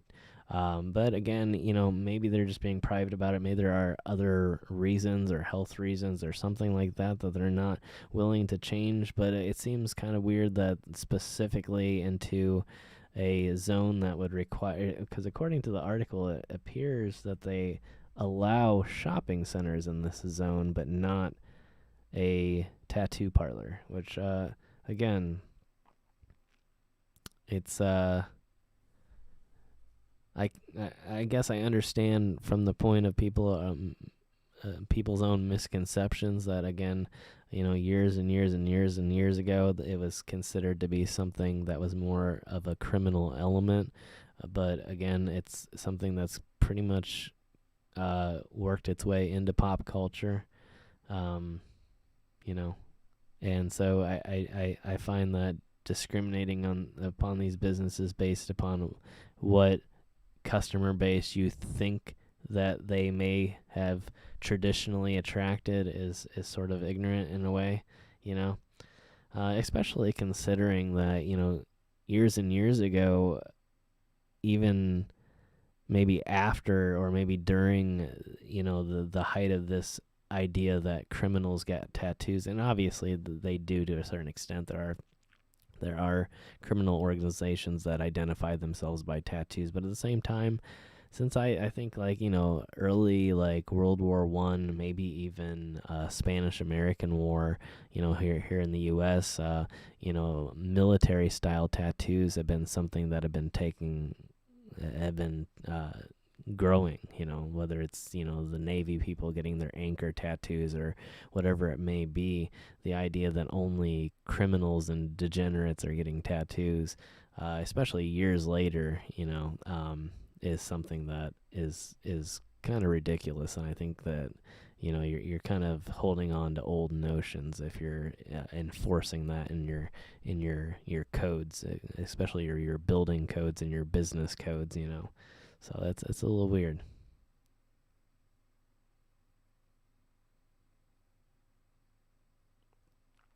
Yeah.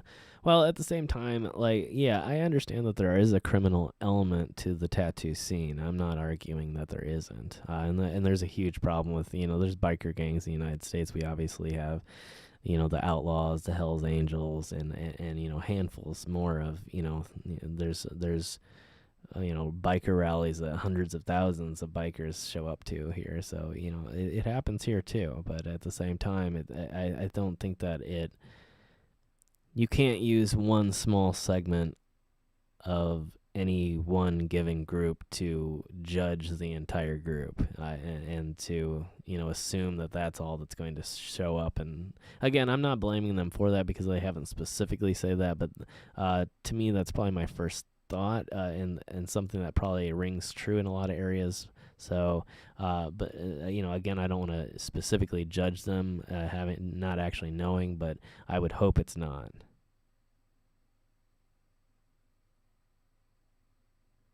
Yeah, Laura. Yeah, exactly. And yeah, there's a whole segment of bikers that aren't outlaw either. You know, and they call themselves, the I think the one percenters for a reason. 99% of bikers are just people out there that like to ride bikes, and then your one percenters are the people who are into, maybe the more serious side of things. So, you know.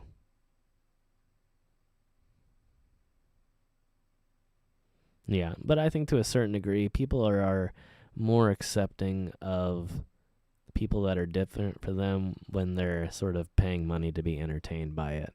And I think there's something sort of to say about that too, where it's like, okay, if you're comfortable with watching it in a sideshow, then you should probably be comfortable with them being your next door neighbor. And maybe we shouldn't be necessarily, maybe we should be more comfortable with them being the neighbor and maybe not so comfortable with them being the sideshow attraction. I think there's something very sad about that whole side of things, especially years ago, where people who often had deformities or medical conditions like that, or otherwise lived a lifestyle that was incredibly different from other people, that was their only source of income, was to rely on things like that, where people essentially gawked at them for money. I'm the person that looks different, and therefore I deserve to be in the circus sideshow where people pay to see me. And I think there's something that's sort of wrong about that. So, yeah, I think it brings up a great point, though. I'm not, judging you for asking. Don't think I'm trying to be judgmental of anybody. But yeah, so yeah, I think that, I hope that it's not that. I hope that these people get their specific deal worked out, and that it was just, a zoning thing that can be negotiated and eventually changed, because obviously, as society changes, especially for the better, as more and more people get tattoos, not to align themselves with criminal elements, but to commemorate important parts of their life, and to, live a more artistic, I guess, lifestyle, that we should accept that, and accept change, and accept the fact that, again, like I was saying earlier, that this is one of the oldest forms of artwork known to man, and is one of our deepest, longest pieces of our own story, our own history, is our artwork, and especially our body artwork. It's something that really defined early man, and something that a lot of us at least, some cultures around the world still live it to this very day. Even cultures, and I'm not talking about native cultures necessarily. I'm talking about cultures that who have embraced the technologically advanced, sort of lifestyle, and not living a traditional style in the sense of, their home life and their work life, but at the same time, in terms of their social life and their cultural life, they're still choosing to honor these traditions of their ancestors, and get these tattoos that have such incredible meaning to them. And so I think that's really amazing, and it's sad that in a lot of areas that has died, and especially that it has died specifically due to those rumors of that unwanted segment of the population, that and again, I don't think that any segment of any population should be probably described as unwanted or whatever. Maybe that we should describe maybe what we should do to help, but at the same time, I don't feel that segment of the population should also bring shame or judgment upon such an amazing art form that again has been around for so long.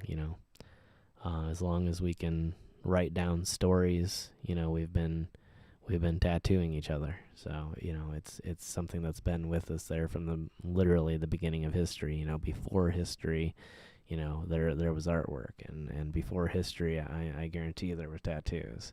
So I think it should be something that should be revered. But so hopefully those people work through those issues. Hopefully it's maybe not related to that, but my instincts tell me that there's probably at least a certain element of it that's saying that well, we're assuming that if this is open, that a certain type of people might show up at these places, and I don't agree with that sentiment, both in judging those type of people, and also in that's the only segment that shows up at tattoo shops.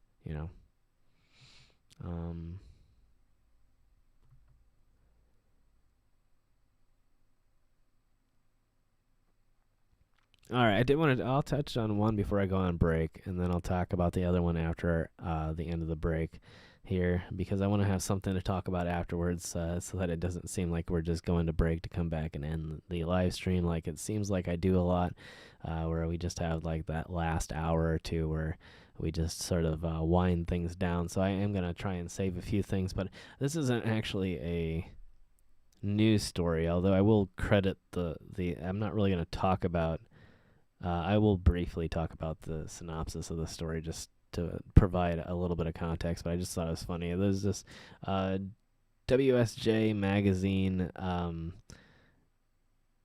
did a story on a Hollywood tattoo artist who was talking about their experience during all of the lockdowns and whatnot, and how he's had to cut down his tattooing from 10 a week down to almost 3 a week, again according to WSJ.com, the WSJ magazine, and this is by, the artist is Lane Florsheim. I'm probably butchering that. I think I have to subscribe to read this whole story, but anyway, they talk about his experience and how he's done less tattooing. That's not the whole point of the article. I think it's about how intricate his tattoos are and how he's done some of his best work during this particular time. But again, I'll leave that to you reading the rest of the article. But I thought it was really funny because a lot of you are travel fans, and as well as creating travel content. I'm also a fan of travel content and unique travel content, and so a few of you out there know Adam the Woo, and he lives out near Hollywood currently. And I think he actually used to technically live in the Hollywood borders, although I'm not sure if he's technically inside the borders now or slightly out or not. But I just thought it kind of funny because this tattoo artist is actually named Dr. Wu, and he lives literally within walking distance, or he works, I should say. His tattoo shop is within probably walking distance of Adam the Woo's house, who also is a notable fan of tattoos. So I just thought that was kind of funny that he or that they lived in such a close vicinity to each other, assuming that he lives in the same area. And he actually is according to the website, he's done work for a lot of famous musical artist, including Drake. It says quote, and I should quote this: including Drake, Zoe Kravitz, and Miley Cyrus. So it's kind of interesting. And I kind of wonder if maybe Adam, being a tattoo fan and a former member of a fairly big punk rock band, if they've ever run into each other, especially living so close together and having such closely tied industries. So I'm wondering if maybe Dr. Wu's ever run into Adam the Woo, or maybe even done some work on Adam the Woo at some point in his life. So it'd be interesting to see if there's ever been a relationship of any sort, or at least a meeting. I don't know.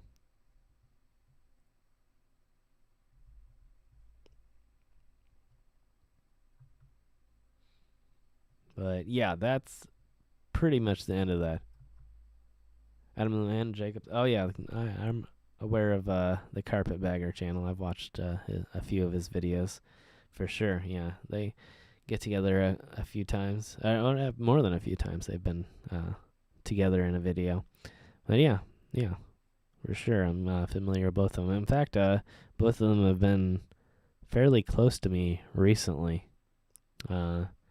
Adam just doing a road trip back to California via part of the Midwest, and actually on one of his videos passes about 20 minutes away from my house, I believe, maybe even less at one point, because he is going down a certain road and then he turns off of it and heads north, and heading north actually heads even closer to my house. So he probably was within about 10 miles of my house, although I think he still has no idea who I am.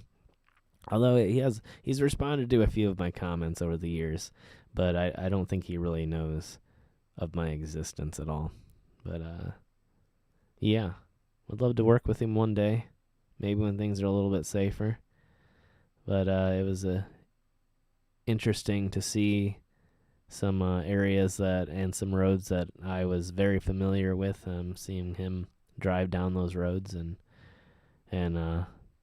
highlighting them on his channel. He's been close before, and I've actually shared a few, or shared an Instagram photo of the one time that I accidentally filmed a place, or not. I didn't film it. I took a photograph of a place that he randomly had filmed the day before, and I had went home and I hadn't even had a chance to release the photo on Instagram, and then I watched an Adam the Woo episode, and he had stopped at that same place. It was a place in Western Ohio, and it's a famous it's like a sign for a car dealership, and it has a bunch of Volkswagen Bugs like stacked on top of each other.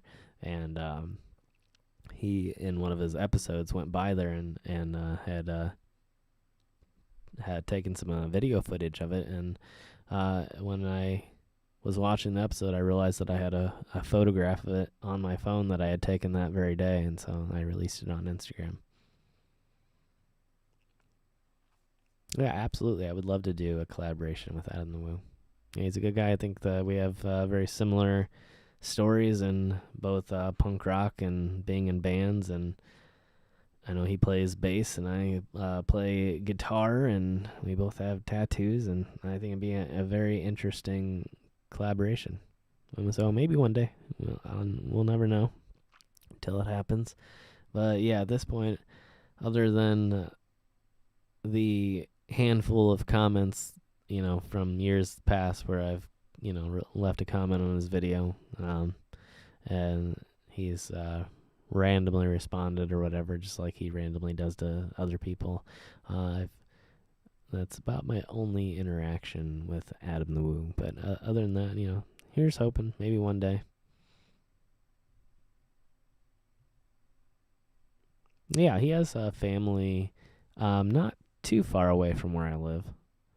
About an hour and a half or so away from where I live. And so he goes there to visit his sister from time to time, and documents those areas. And actually, I've filmed a location that he's filmed at. We both filmed the Tippecanoe water tower, or not water tower, fire tower. So one of the very first tower that I ever climbed on video for 539 was actually the same tower that Adam the Woo climbed several times. With his I believe once with his sister and once without, maybe something like that. So yeah, we've had a few random coincidences where we've caught the same things on camera throughout the years, and so yeah, it's been an interesting connection despite having, again, him having no idea probably who I am, maybe never seeing a video of mine ever, but at the same time, I think it's an interesting how things turn out. So, but yeah, maybe one day here soon, we'll finally get that chance to get together, and who knows what'll happen. We'll see here. Hey there, Francisco. Welcome.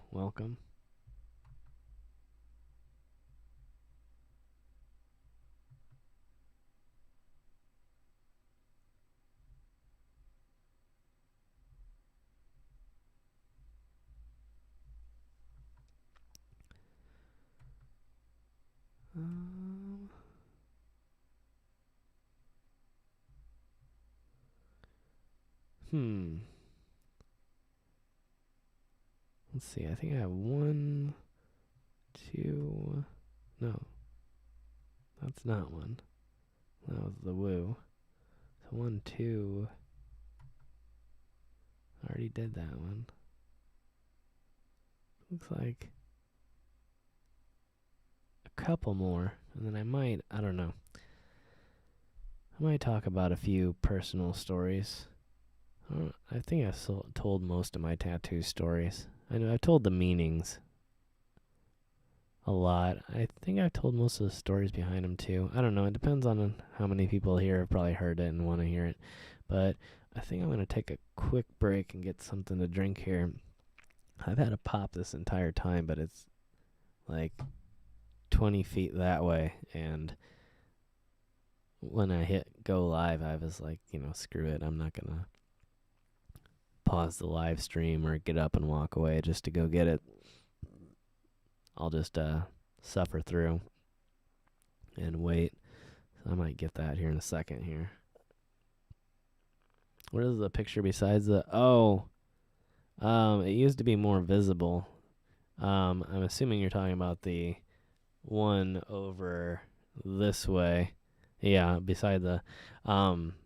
It's a painting, actually, done in South Carolina. It was a spray paint artist. I'll have to bring it up, mate. I'll grab it after break and bring it up and show it. I think I've showed it once before on stream, but it's been a long time. I swear I've shown it like on one of the very first streams, like a couple of years ago or something like that.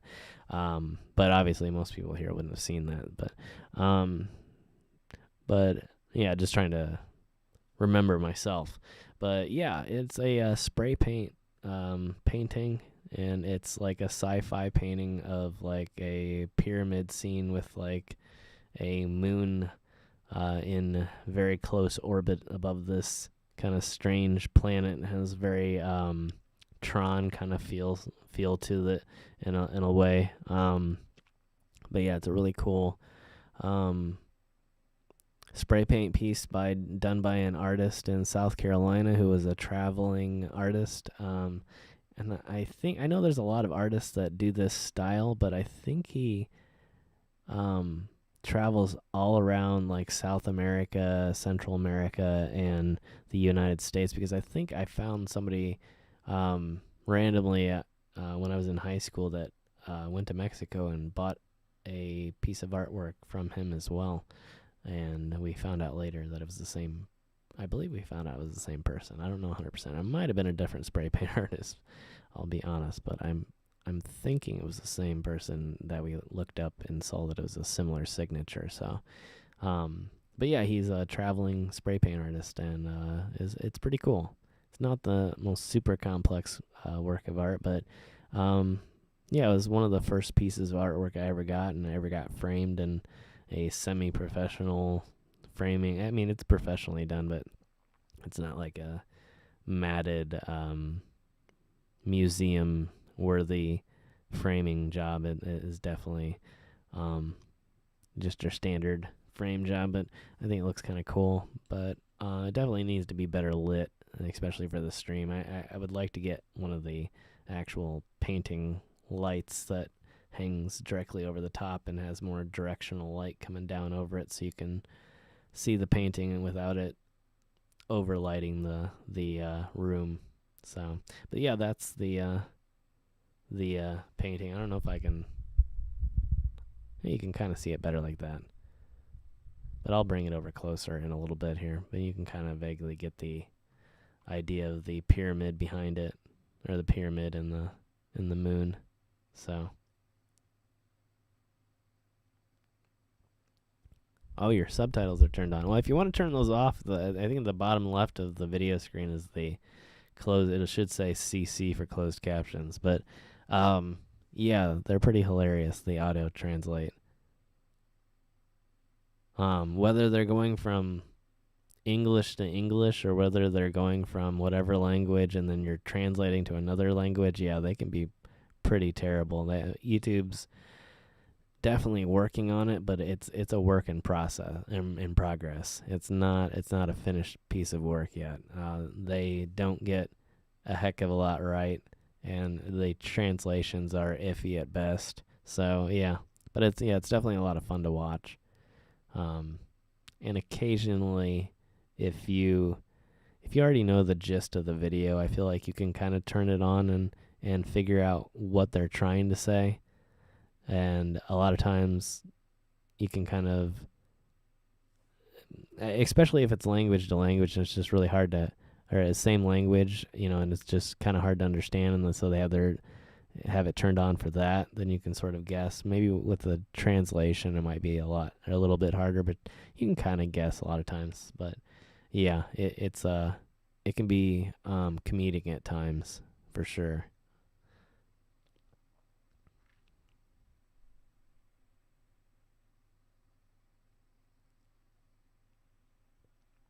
Russian to English.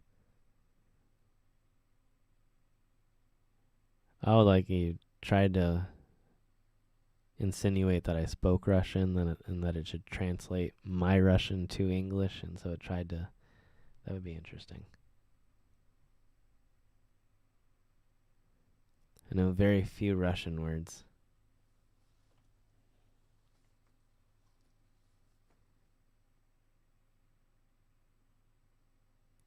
But I could say Das Vidania and see if it translates.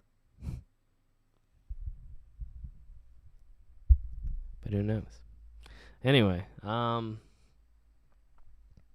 yeah, so that I don't bore everybody too much, I'm going to take a quick break and then I'll be back here. I don't want to draw this out. I feel like I tend to draw out these transitional periods between breaks or ending live streams, and so like the ending ends up being a half an hour, the transition to break ends up being like a half an hour long. So I'm going to take a quick break. I'll be back here. Not a huge break, just like I said, a small break. Shouldn't be, maybe like 10 minutes, something like that, and I'll be back here. But I'm just gonna get some refreshments real quick and take a quick stretch, since I'm sitting down during this stream instead of standing up. So I hope that you'll stick around with me. Many thanks for all those people that have checked out the live stream so far and stuck around and hung out and chatted with me or just watched. No matter what you're doing, I appreciate it. But I will be back here, like I said, very shortly, just taking a quick break. But I'll throw you on over to some music. Let me know after the break what you think of the music. I feel like the break music is a little bit more relaxing, but I don't know if it's really that what you want to hear at a break and an intermission in a live stream. So let me know what you think. I'll be back soon. Hope that you'll stick around. If not, I completely understand. But to those of you that are planning to stick around, I will see you here shortly.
All right, hey everybody.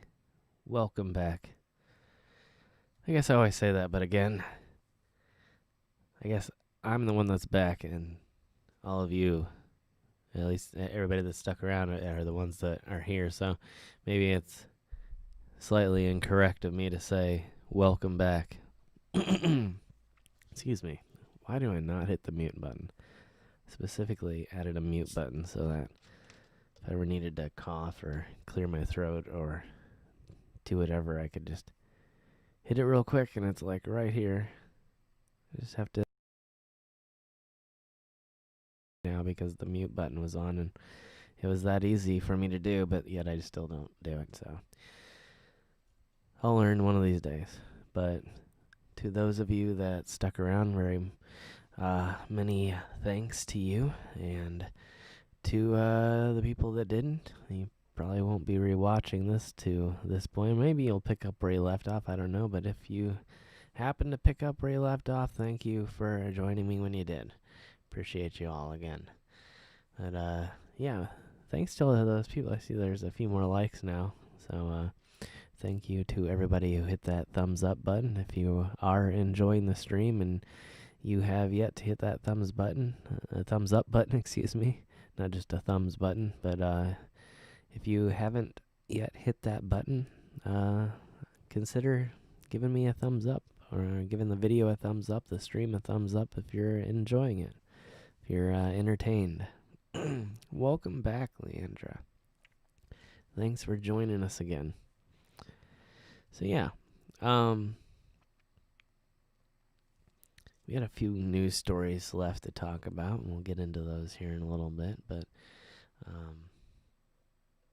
well, there's a hair. A very long one. Wow. Apparently that's one that has been missed, but maybe my hair's just getting that long. So yeah, we were talking about tattoo news and regulations around the country as we go through a very unique time in our history, and that has affected pretty much every business across the board, but in some very specific ways. Body modification type businesses have been affected probably a bit more than a lot of businesses out there. Medical businesses aside, obviously. But I find it to be a fascinating topic, and there's also, as maybe you probably noticed by the title, there's also other types of news that we'll be talking about, and more of some historical type news in terms of some first for some cool communities out there. And so we'll get into that in a little bit, and even some more stories similar to our recent story of a business having a little bit of hard times in getting moved into a new building in certain areas of well, at least one specific town, but those rules might exist in other towns as well. And so it's good to talk about those things and get an idea, especially for those business-minded folk out there that are maybe thinking of opening up a business at some point in the future. Maybe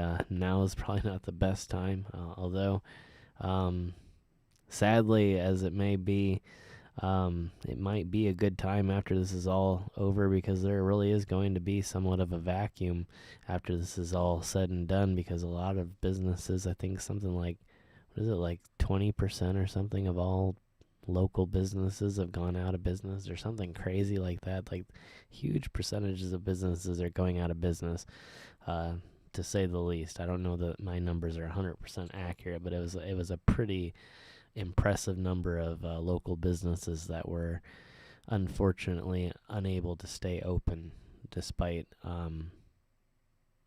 some amount of government resources. Apparently it was not enough for some of those people, so that's unfortunate, and hopefully they'll be able to get back into business once all this is over too.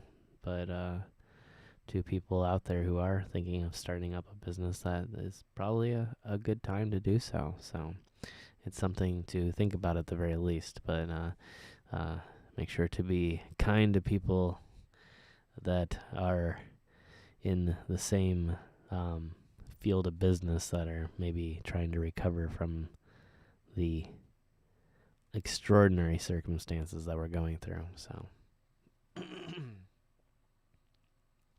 no worries, Laura. I appreciate it, no matter what. But yeah, I mean, I would rather somebody be interested than what I was saying than be super interested in just the like button. So yeah, I appreciate that a lot.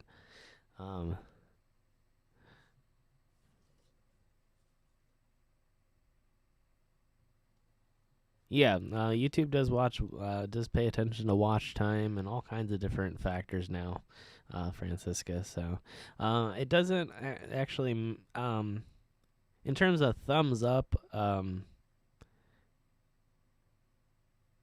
giving a thumbs up at the end isn't going to give any benefit as opposed to giving it in the middle. So I mean, it doesn't matter. I mean, it's your choice, whatever you do. I mean, yeah, it's all good no matter what. But yeah, I wouldn't worry about that so much. But yeah, in terms of watch time, though, yeah, absolutely. YouTube pays attention to how much time people watch, and the more you watch, yeah, the more interested they think you are, and so they will promote it. That's not to say that that's why you should watch to only improve my numbers. I definitely watch if you're interested, but yeah, just complete transparency. Yeah, that's how it works. Hey there, Shauna. Welcome to the live stream. Thanks for joining us tonight, or this morning. I guess 3 hours in, it's technically this morning, at least for me. I guess, what is it? California is probably just going to midnight, right? I think California is 3 hours behind now, or is it 4? I can never keep track with this daylight savings, and I guess technically it shouldn't change. It should always be the same gap. It should just be 1 hour sooner or later.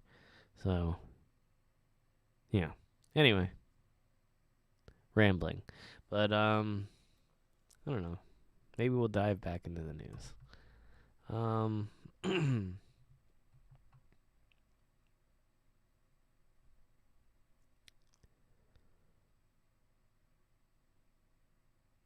I found this one interesting. Yeah, we will start.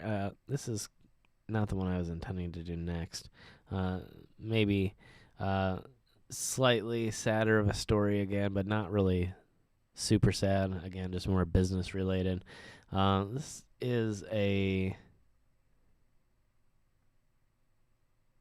is Maryland. Okay, so this is looks like a town called Berlin, Maryland, close to Ocean City, and they apparently had a moratorium on tattoo shops in their town, and ended up extending the moratorium by 2 years. And this is according to the... That's very interesting. I can't understand why people's website names and addresses are different. According to the title, it is the Dispatch, serving Greater Ocean City since 1984. According to the address, it is Maryland Coast Dispatch, spelled MDCOAST, dispatch.com. Which one is correct? I'm not really sure. I think it's just the Dispatch, and it's probably just meant to differentiate themselves because they probably wanted to get the dispatch.com, and it probably was already taken by the time that they got to it. So that's my official guess on that one. I'm guessing they didn't get the site that they wanted to. Anyway, no, not that that's a bad thing. It's hard to get the site you want. I've tried to do that. I had a chance to get 539.cc, and then I didn't buy it up when I had a chance to buy it for the regular leasing fee, which is like anywhere from like $10 to $20 a year. And then like a premium service bought it up like the next year and wanted me to pay like $5,000 to buy it. So I got screwed. So that was the story of how I almost owned 539.cc. So I should have jumped on it when I had the chance. But anyway, so yeah, they extended this moratorium, which I'm trying to see on here how long it's been going on anyway, um but it's sort of like an exploratory moratorium until they can figure out the appropriate um regulations. Because according to the website, it quotes it looks like Matthew Amy as saying, we would like to continue to work with the town, continue to have the committee work through the regulations we originally proposed, and reapproach the health department with renewed vigor. So apparently it's like a health department thing, but it just seems so silly that it's like they've already had this moratorium going on for probably, it sounds like maybe a few years. Maybe it's this year. I don't really know if this is maybe the first time that they've ever had to deal with somebody trying to open businesses in their downtown area of this sort. And so they, again, probably didn't necessarily reject the person's business proposal or refuse their business license or whatever it was, but put a moratorium on those type of businesses opening in real estate in that particular area of their downtown. And so it just seems, when these types of regulations have been laid out so many times across the country in so many different cities, that they would have the need for an additional 2 years of moratorium. And it seems, again, that in my guess, it sounds like somebody's playing politics a little bit, and it's just finding, it's like how when you want to accomplish a goal in politics, but you want to make it seem more friendly to the other side. So you say something friendly, like, we're doing it for health concerns because we want to make sure that the patrons of this business are as safe as humanly possible, when in reality what you might think, and again, this is just my opinion, but what you might think and what might be possible is that you don't actually want that type of business in town, but you don't want to outright say no one wants that here. And so you say something like, well, until we can figure out the concerns of everyone involved, we're going to put a stop to this type of business opening here, no matter if they can afford to purchase the building or rent the building or not.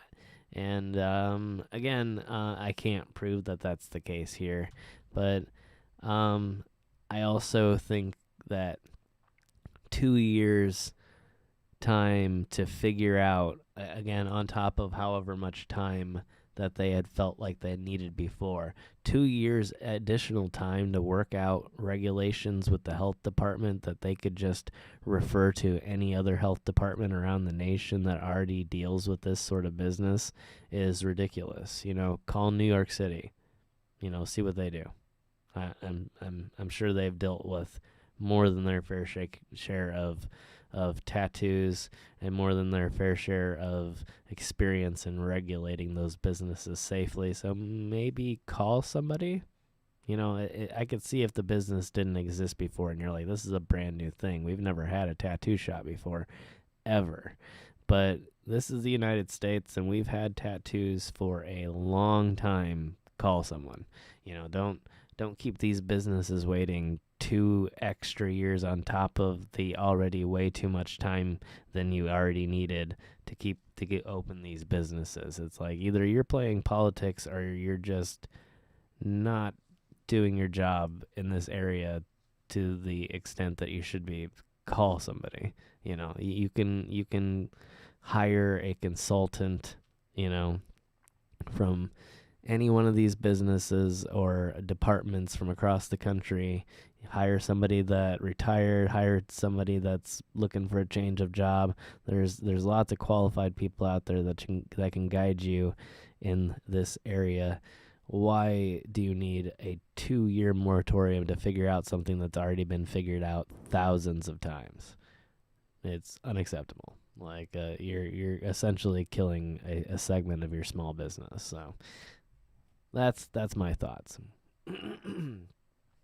But again, hopefully they figure that out. There's lots of great people, and even in small towns, and hopefully they'll improve. And I'm sure that they're seeing an uptick in the desire for tattoos and people in their town getting tattoos, and so maybe they'll see the light and come around. So, but yeah, sounds a little bit strange that the health department needs, again, 2 years to figure out what thousands of other health departments across the country have figured out.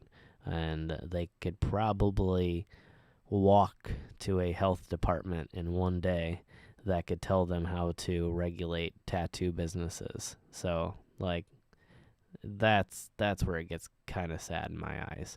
Like, if you can't just pick up the phone and call another health department and be like, yeah, that's safe.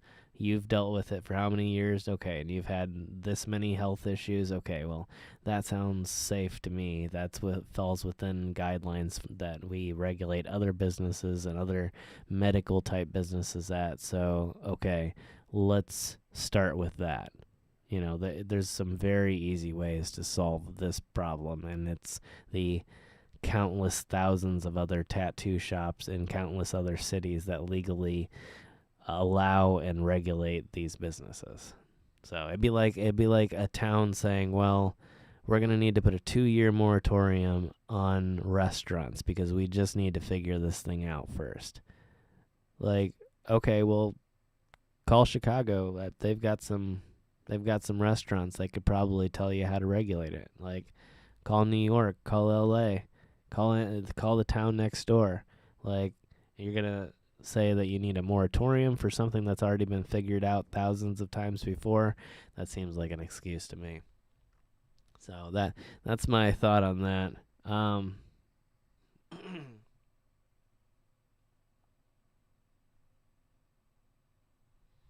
So yeah, it kind of goes on to say, I think this is a quote from one of the people that was trying to open a business.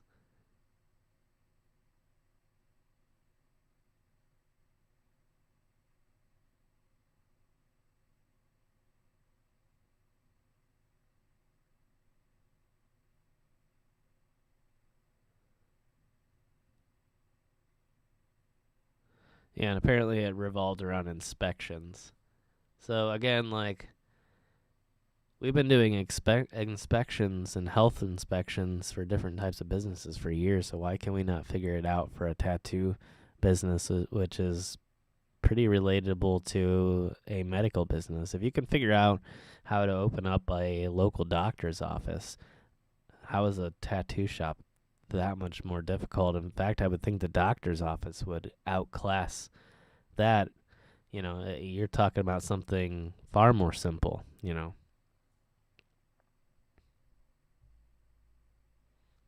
then just some like very obvious statement. We believe the regulations are necessary, obviously. Whether or not the health department expects, and this is a quote by Amy.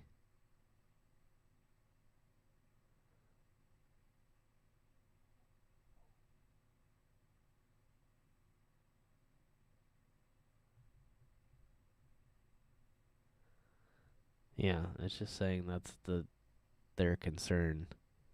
But obviously the health department's concern is health. So again, it just seems...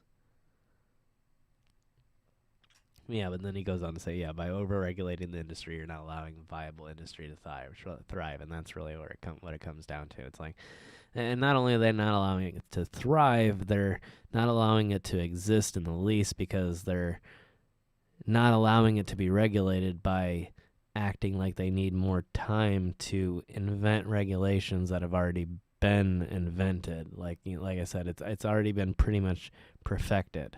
We already do this. This is, especially here, this is America. We're incredibly pro tattoo as opposed to what we used to be.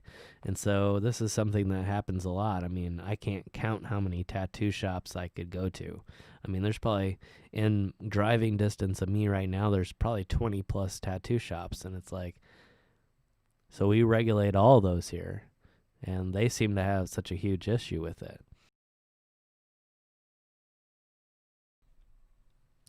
So, yeah, it's just kind of weird that they're not willing to. Wow, and it was a 4-0 vote too. It was unanimous.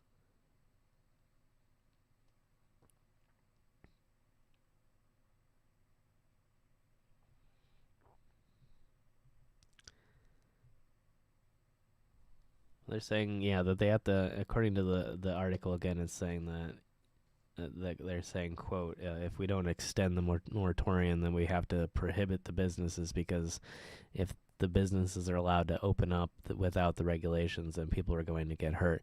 So then the answer is not the moratorium. The answer is make the regulations, because again, the regulations already exist across the country. It's nothing new. You know, you can call thousands of advisors. The only thing holding you back is how many people can call how many people, and from your department. It's that's really in your hands. It's not hard. We already did that. You don't. We're not inventing the bicycle again. You know, we didn't. I'm not going to open a bike company and then put a 2-year moratorium on building the bike because we just haven't perfected the design yet. We have the design for the bicycle and we know how it works. You might think that your company is a little bit different and makes a better bike than the other company, but you didn't go into the game and say, well, we got to design this thing called a bike. And how are we going to do this? What do we need to do to take 2 wheels and a set of pedals and then make it so that a human can operate it? That's just not how it works. You go into it knowing that concept, and then you improve upon that concept. So you can just take the regulations that are already in place in thousands of cities across the country, and if you feel like you need to improve upon them a little bit, improve upon them, and then open the businesses. Otherwise, you're just that's a complete failure, isn't it? In my mind, I feel like, in my opinion, that's a complete failure, because you're trying to reinvent the bike when you don't need to. Well, what are you doing? Copy somebody.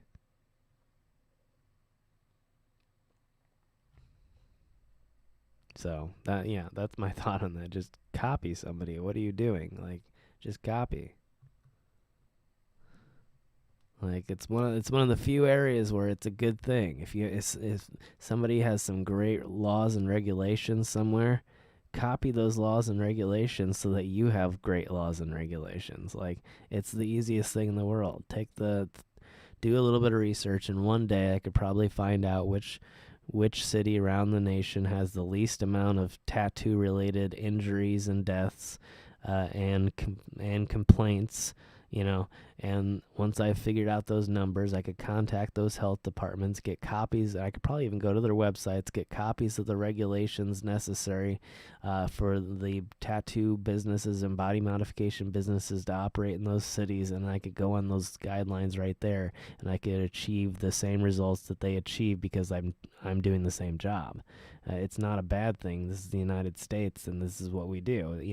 That's the idea behind good regulation, is that good regulation should spread. And if one town finds something that's good, spread it on to the next one. What's a 2-year moratorium? All right, I mean, is there a moratorium on traffic lights in that town too? Is there a moratorium on stop signs? What other type of businesses do we have a moratorium on in that town? I mean, did they have the restaurant moratorium too? Like I was saying earlier, like I just don't understand. Like, it's 2020, we don't need a tattoo moratorium. We just need to copy the town over. So get on it.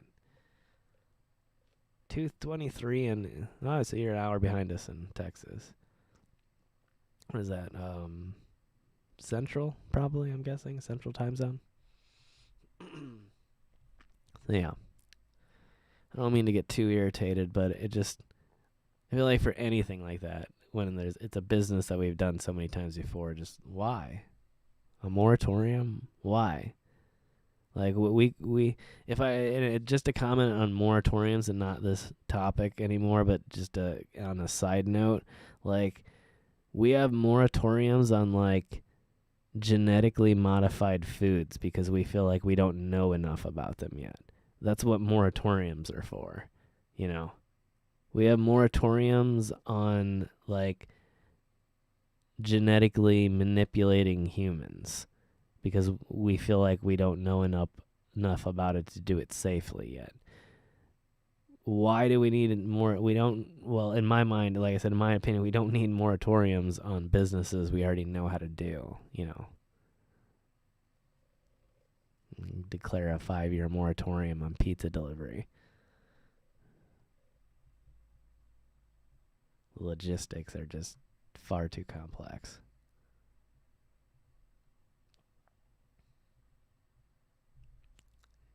Anyway, that's the same old story. That was what I just did. All right. Well, I think this is the only one I have left. So, cool tattoo story out of Chicago. Great story for the LGBT community. Has it? I'm trying to figure out. I don't want to state this the wrong way. It says the first black, trans, and queer-owned tattoo shop. I'm trying to figure if that's the combination of them. I'm sure it's not Chicago's first black-owned tattoo shop. That seems unlikely. Um, in just a big city, I mean, with a lot of diversity, it just seems unlikely. So it's probably a combination. Let me see if I can find out a little bit more.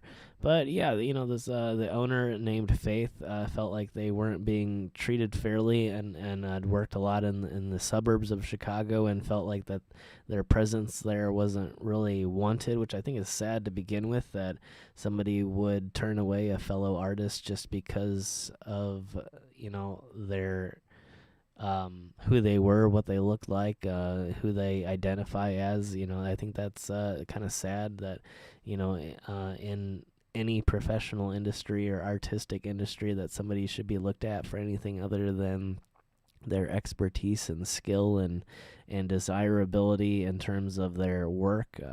If you're looking at anything above and beyond that, I think you're reaching a little bit far into your own personal life. People's own personal lives shouldn't be scrutinized when it comes to, their professional life at work. I don't feel like one should bleed over into the other, especially, when it comes to the issue of race and sexual orientation and things like that. That's somebody's own private life, and something that, they're it's something that they're born with. It's something that is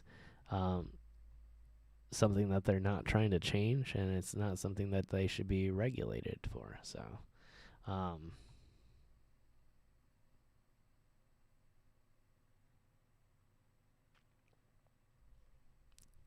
yeah, I think I agree with Leander there. I'm missing more comments. Hold on.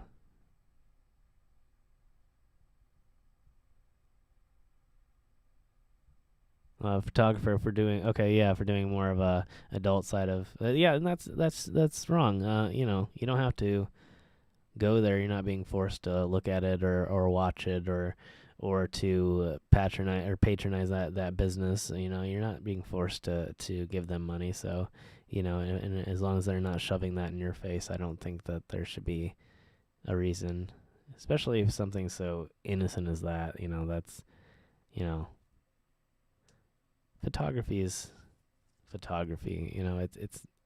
It's not even as scandalous as some other, like, there's other businesses that could be considered far more scandalous, even if the business itself probably shouldn't be, but maybe just some of the surrounding things that sometimes to not. I know that I'm getting sort of saying that without labeling what it actually is. I sound like I'm being sort of judgmental, but again, I am arguing towards not judging them. But yeah, I agree.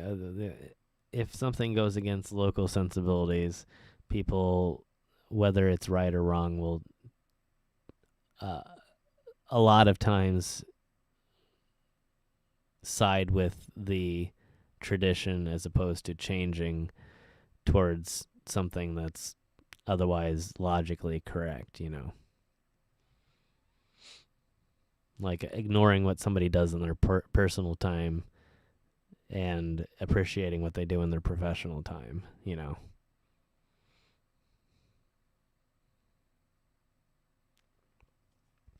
Yeah, absolutely.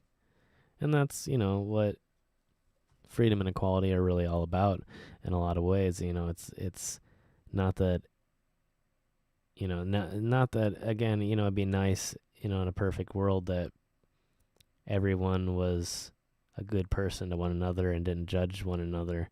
But at the same time, that's not necessarily what equality means. It means that we're allowed to have our own personal lives free of judgment and still have our professional public lives where maybe even though our personal lives aren't invisible, we can still be seen as the professional without having to go through the filter of who we are personally. I shouldn't, and it's like in the past, for me personally, as someone who came up in the information technology field, there was many times where I would go in to interviews, or there was a few times where I was part of tech firms where they would essentially, it's like you're employed by them, but you can work for multiple different companies. And they told me right off, they said, you're going to have a hard time getting contracts because you have visible tattoos. And they said, we have nothing against that here personally at our company, and we don't have any regulations against contracting with you. But in terms of our subcontractors, a lot of our subcontractors are not tattoo friendly, and they will not hire you specifically because you have visible tattoos. And so it was this thing where I ran into, and obviously that's not the worst discrimination. Obviously the LGBTQ community, the African American community and the black community abroad has suffered so much more than I ever will. And but at the same time, it's wrong to filter somebody's professional life with a part of their life that either they can't change because they're born that way, or that they choose as part of their personal lifestyle that has nothing to do with the professional side of things. So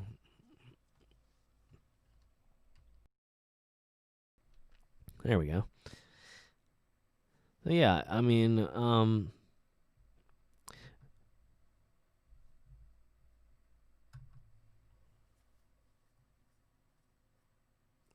right, exactly. Yeah, and we're at a time where we can definitely speak out about that and talk about it. Something, whether it's not necessarily opinion, but instead it's prejudice. Because we can say at the end of the day that everybody has their opinion, but there still is a inherent right and wrong, and at the end of the day, it's definitely wrong to judge someone else in that manner, to say that, my lifestyle is okay, but yours is not okay, despite the fact that we're both consenting adults in adult relationships, or making just adult decisions, that is not negatively affecting or harming anyone. And to delegitimize someone else's equally adult and non-harmful lifestyle choices is completely inappropriate, and wrong. So I mean, um, yeah, to think that anybody would have to endure that is ridiculous. And the fact that we ever got that notion in our head that you know any one group of people could be judged for that is ridiculous. And um yeah, and it just comes through irresponsible people being in positions of power and places that they shouldn't be, and it causes issues. So it's unfortunate, but it's happened, and now we have to manage our way to a better side of things, and I think that's what we're trying to do. And stories like this are kind of encouraging. It's almost surprising that this story is so recent. This is just a story from November 10th, and this is from, I don't think I actually plugged the site. It's from bookclubchicago.org. Excuse me. Wow, I can't read. Blockclubchicago.org. Block, BLOCK, clubchicago.org. And this was released on November 10th of this year. So, yeah, Chicago is such a diverse town to begin with. I mean, as a place that I've been there myself many times, I know a decent amount of people who live or have lived there or have family that still lives there.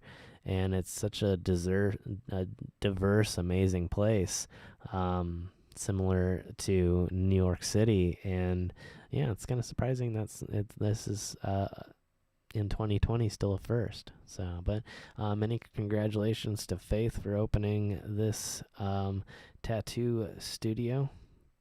And let's see here. I'm trying to get a few more facts here, so I'm forgetting a few things.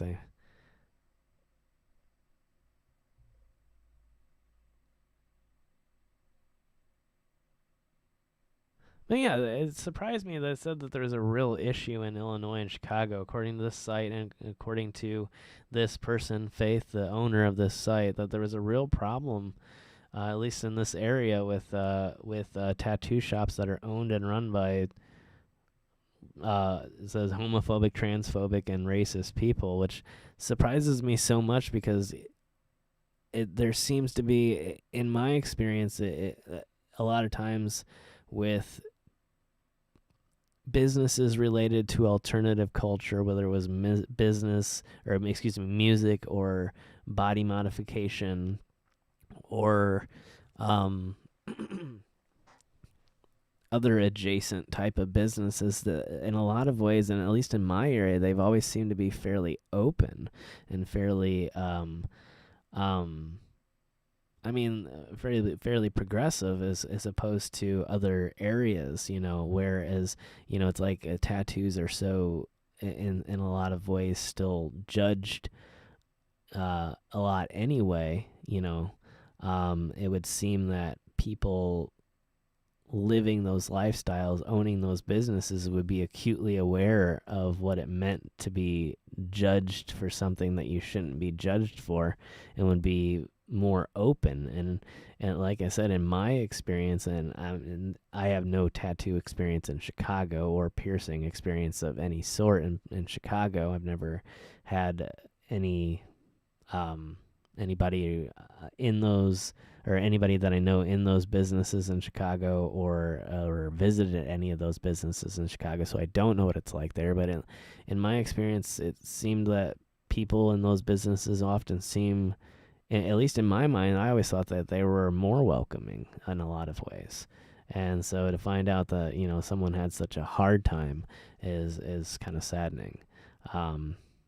Especially in a business that it itself performs a service which is often judged incorrectly by many people, So it's that in itself is kind of sad.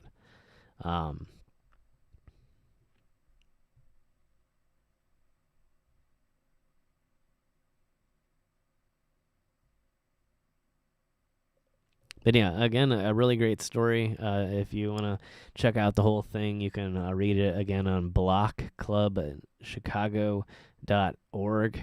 The tattoo artist name is Faith, and they were actually, according to their quote, 10 years ago, I was homeless with a couple of sketches. And so it's really interesting and neat and heartwarming to see that somebody went from being homeless and treated differently for the way that they looked and the way that they were born, and um, ended up opening an entire business of their own and defying all the odds and becoming a successful person. I think that's great, and it's a story that can encourage us all. So that's really great for them, and it seems like they are a wonderful artist and have what it looks like an incredible shop. Looking at the business here, and I love the name is Wish Me Luck Tattoo, and I think that's really cool. I would love to. I've got to keep that in mind. I'm gonna have to screenshot that, and when it's finally safe to go out again, maybe I'll have to pay it a visit. I would love to get a tattoo there sometime. That'd be cool.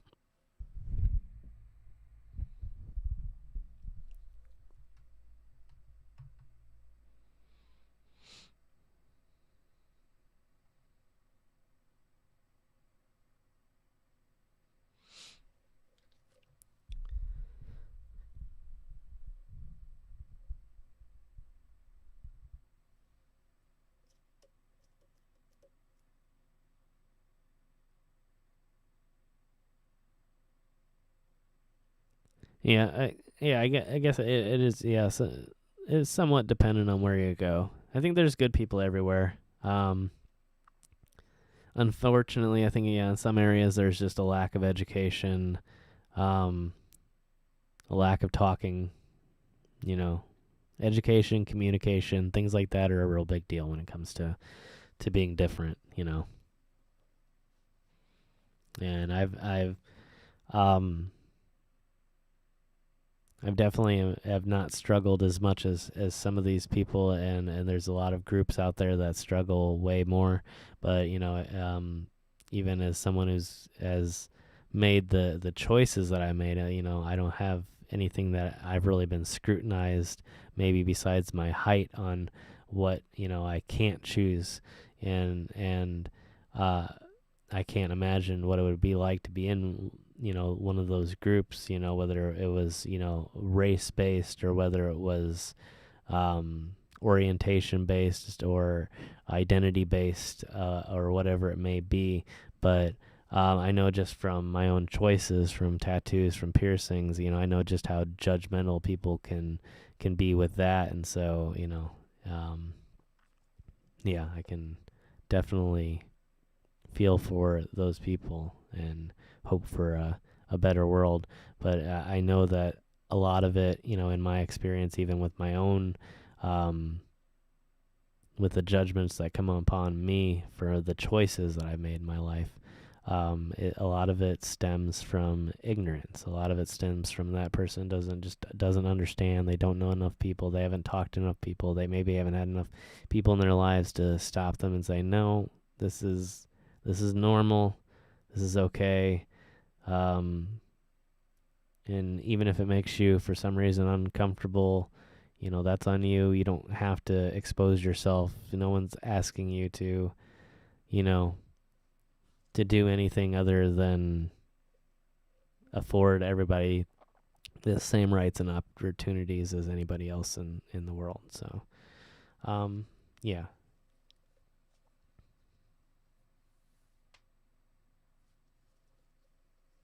Yeah, agreed. And it sounds like everybody has some great opinions out there. So, but yeah, and it's sad that it can be, for whatever reason, a trigger subject to talk about things, or that somehow this can be made political or whatever. This is not politics. This is not about opinions. This is not about anything other than just basic human rights.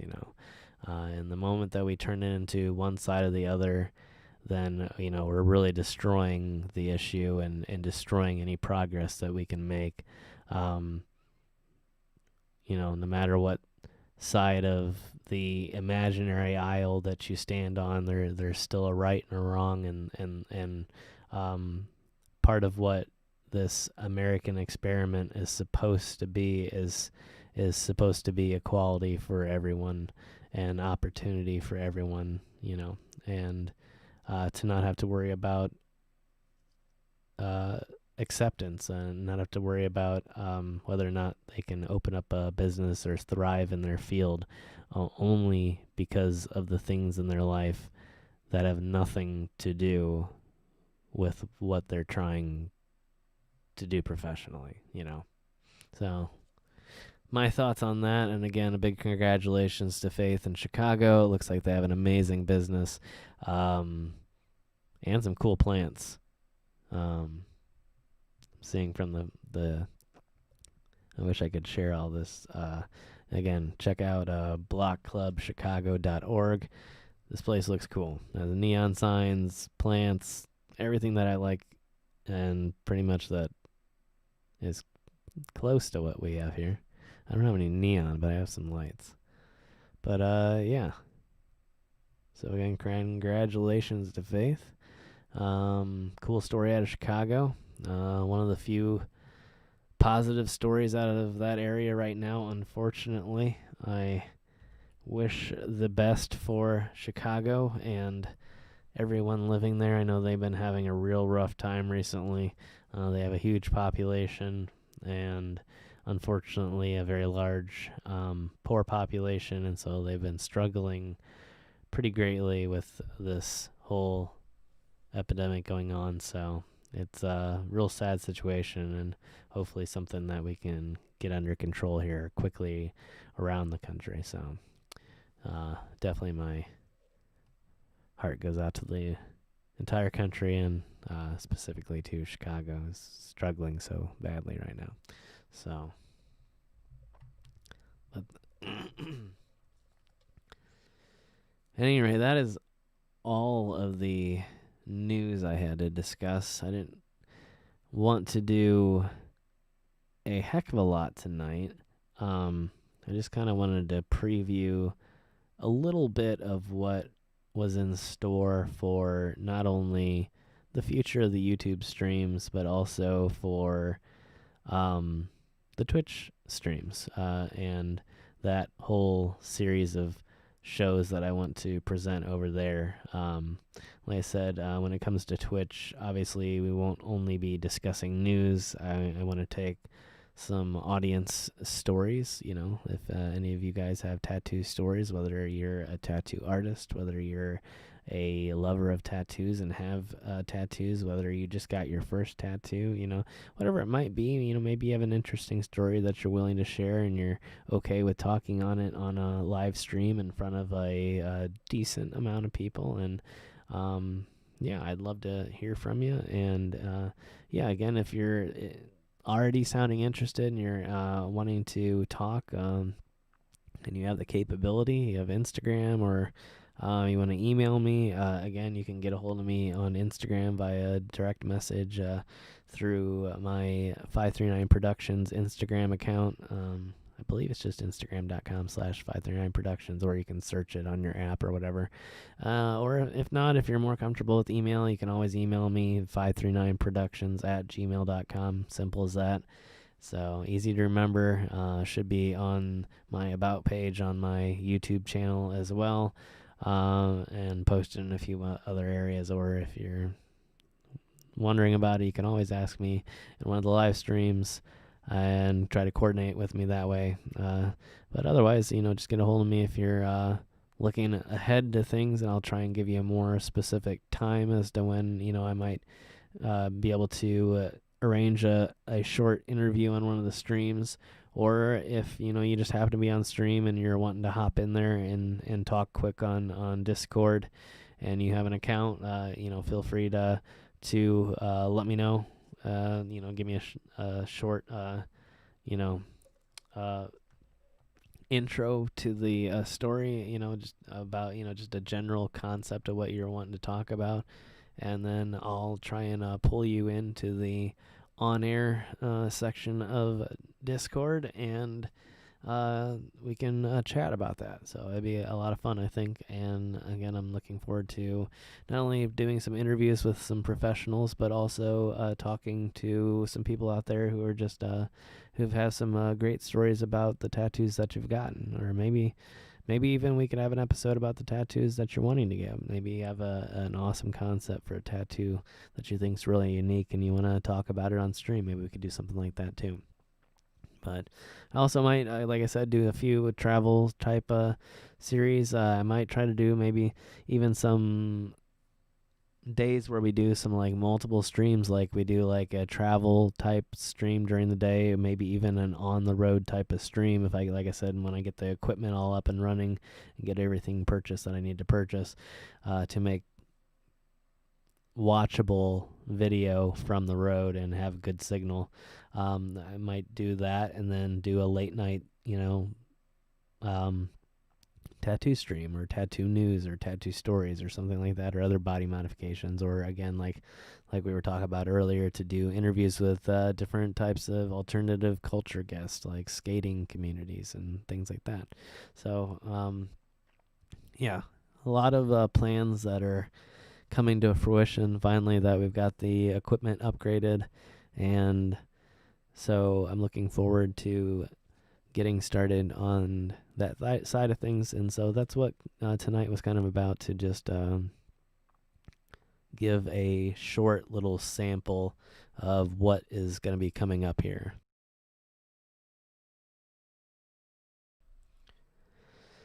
So yeah, I hope you all enjoyed watching and or listening, depending on what you're doing. I know some of you out there just like to listen in the background while you're doing other things, and that's okay too.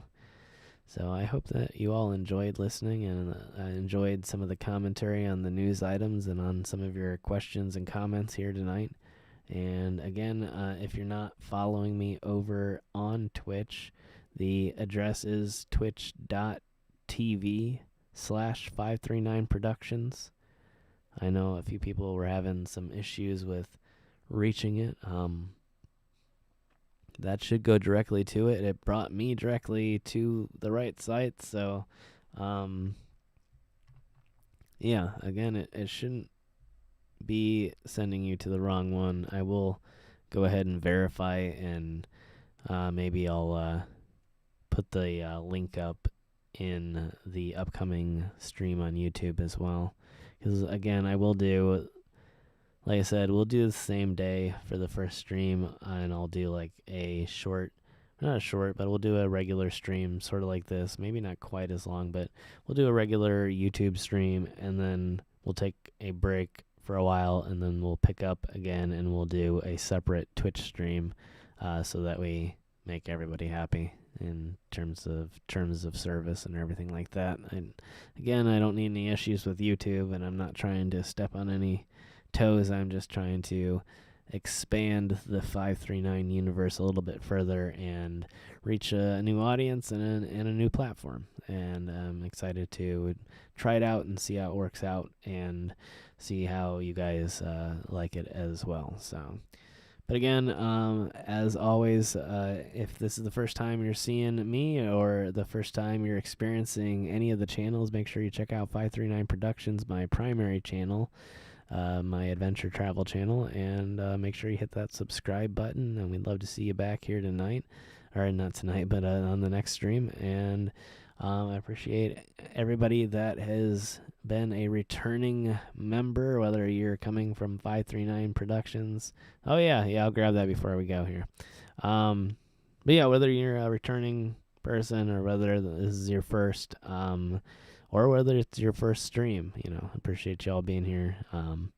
It's always good to come out and hang out and talk about stuff, both regarding 539 Productions, as well as stuff that has absolutely nothing to do with 539. But I had promised I'm going to take a drink here real quick. Hold on.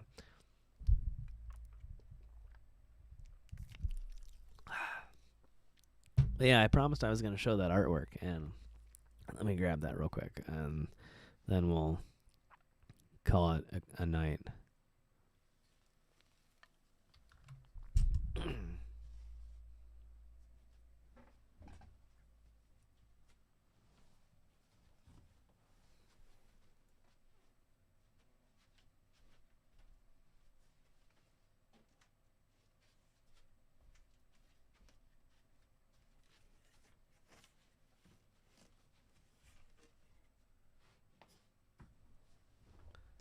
Okay.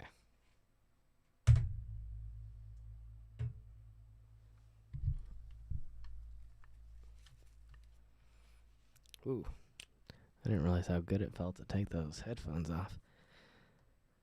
I recently put my industrial back in,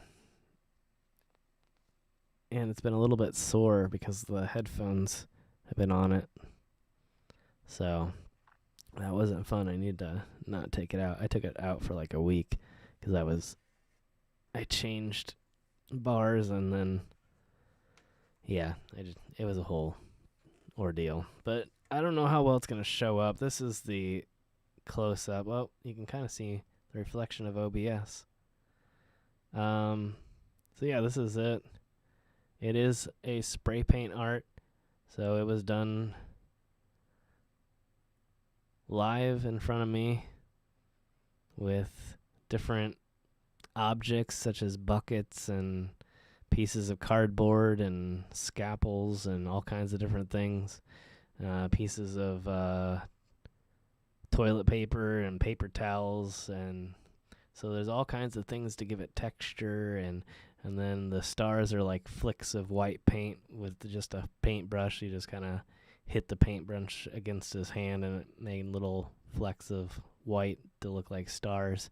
So yeah, it's all done about 99% spray paint, and then a few drops of regular paint here and there, which they were still spray paint, but he just spray painted a paintbrush. So I guess it's 100% spray paint.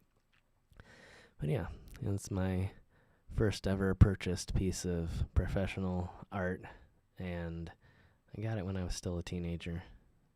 And yeah, I still think it's pretty cool. Again, it's not the maybe most intricate form of art, but and not spray painting in general. I have a lot of talent, or not talent. I have a lot of respect for the talent of spray paint artists.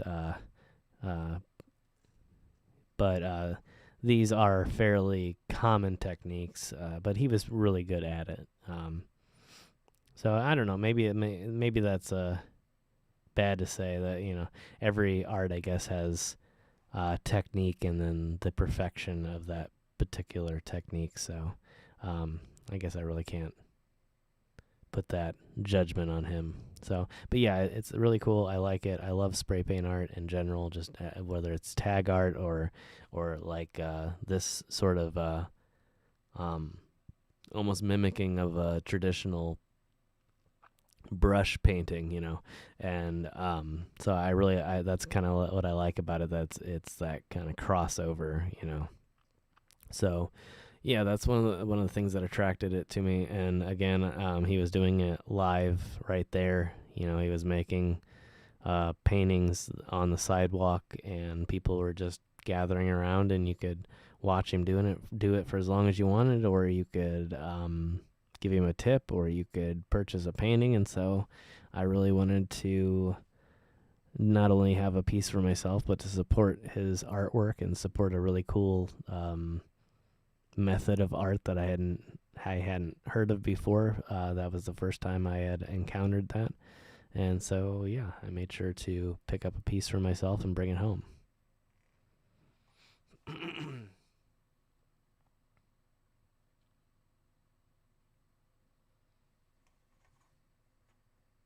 Yeah, I agree, Laura. Yeah,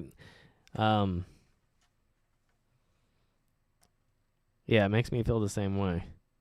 Oddly, he was not too. If there's the one complaint that I had, he was not too thrilled about that idea. And I didn't say anything to him, but he could tell that I thought it was very cool. And one of the last things he said to me was when I was walking away, and I think it was just that so many people had probably said it to him before. I don't think he really meant it to be mean. But I'm sure a lot of people had just assumed that it was really easy, and it was like, oh, okay, well, I'm not going to buy one. I'm just going to go home and do it myself. And so, one of the last things he said to me was, oh, you're probably just going to go home and do it yourself, aren't you? But I can't remember if that was before or after I ended up purchasing one. So I'm hoping it was before, and I kind of proved him wrong. But, I mean, yeah, he was a little bit suspicious of my interest in it, to say the least. But again, I'm sure that's probably because he had a bad experience. It seems kind of like a loaded question, like he had experienced something negative to that subject, earlier that day. Something had probably happened. Somebody probably just said, I could do that myself," and then didn't buy one. So, but yeah, no, I don't think I could do something to that degree myself. I'm definitely not that great at spray painting, and so I think it's definitely a cool piece of art and something that definitely deserves respect. So, oh, good night, Brenda. I think I missed that. Oh wait, no, is this? Is that saying goodnight to somebody else, or is that? I can't tell what's going on right now. But good night to anybody that's taken off. Appreciate you guys being here.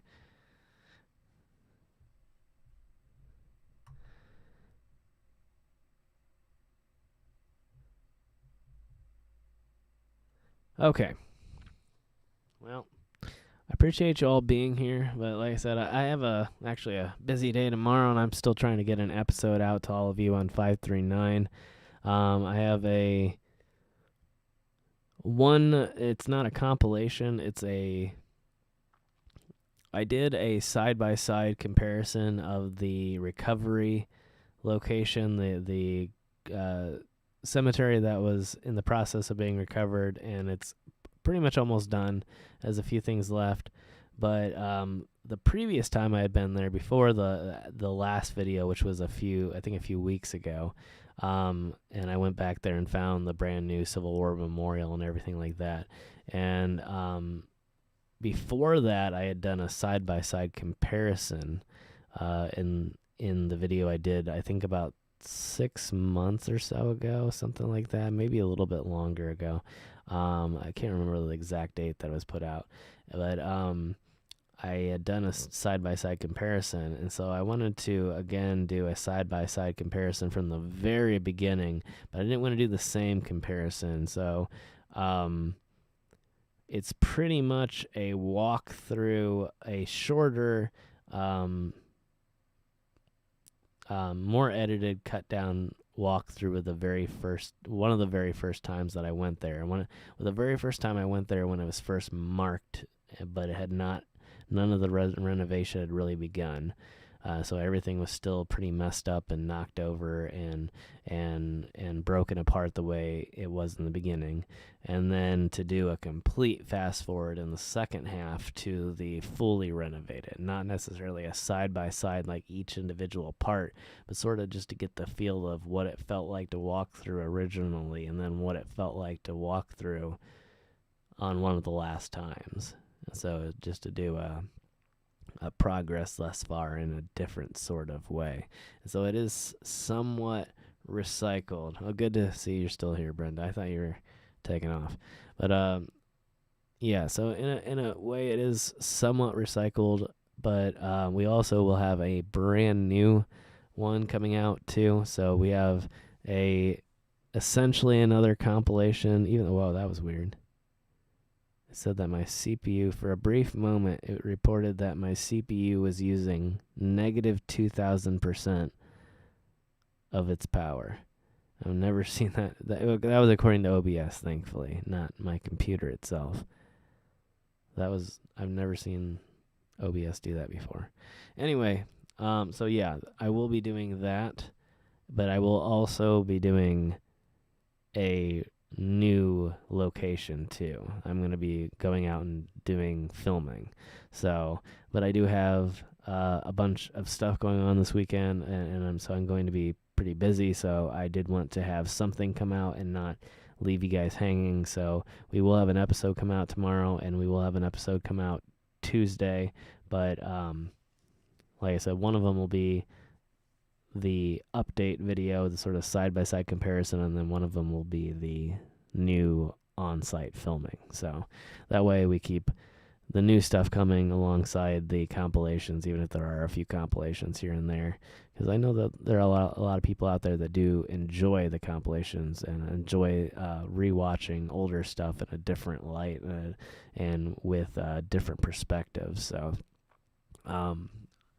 yeah, I will definitely try to keep it a healthy amount of both and a healthy amount of non cemetery locations too that I'm going to be doing here coming up. So, yeah, I am definitely going to be getting back on the road and just having a lot more diversity on the channel in general. So that's the idea. But I know I've been talking about that pretty much every live stream, but it is in the process of happening currently. So it's not like we're waiting any longer. We're just working out the kinks here for a little bit. So yes, it is good to see the transformation. Thank you, Laura. Yeah, I'm always anxious too. Honestly, I'm always excited to get the next thing out there, and yeah, I'm looking forward to getting as much done as possible because I really want to make sure things keep on track here, even despite this last few months of madness before hopefully we can all get those vaccines and maybe at least start to get back more towards normal. So, yeah, I'm going to try and keep things on track, keep these live streams up, start the live streams on Twitch, and we're going to keep a healthy amount of content no matter what. And hopefully we have more and more people that want to come through and hang out and experience some different yet hopefully equally as entertaining and cool content on the second channel as well as the Twitch channel and again the other social media such as Instagram. So, but again, I don't want to draw this out way too long. I again appreciate you all for being here. Make sure you hit that thumbs up button if you enjoyed. Make sure you subscribe if you haven't to both this channel and 539 Productions. And as always, I will see you in the next live stream, which will be in just a matter of a few days, and we will probably be doing not only the live stream here, but the very first live stream on Twitch. And maybe even if I have time, I'll try and possibly even do that tomorrow. I don't know 100%. I might probably won't have time tomorrow, maybe Sunday though. But for sure we'll keep you updated. Again, follow me on Instagram for updates or Facebook for updates. Other than that, it won't be too long this time. Like I said, we're going to keep this going for as long as possible, and it looks like now that the equipment's upgraded, we'll be going for good here. So look forward to seeing you in the next one. Again, thank you so much. Have a great night. Have a great day, depending on what part of the world you may be in. And again, I appreciate each and every one of you for joining me here tonight. Thank you so much. See y'all later. Bye.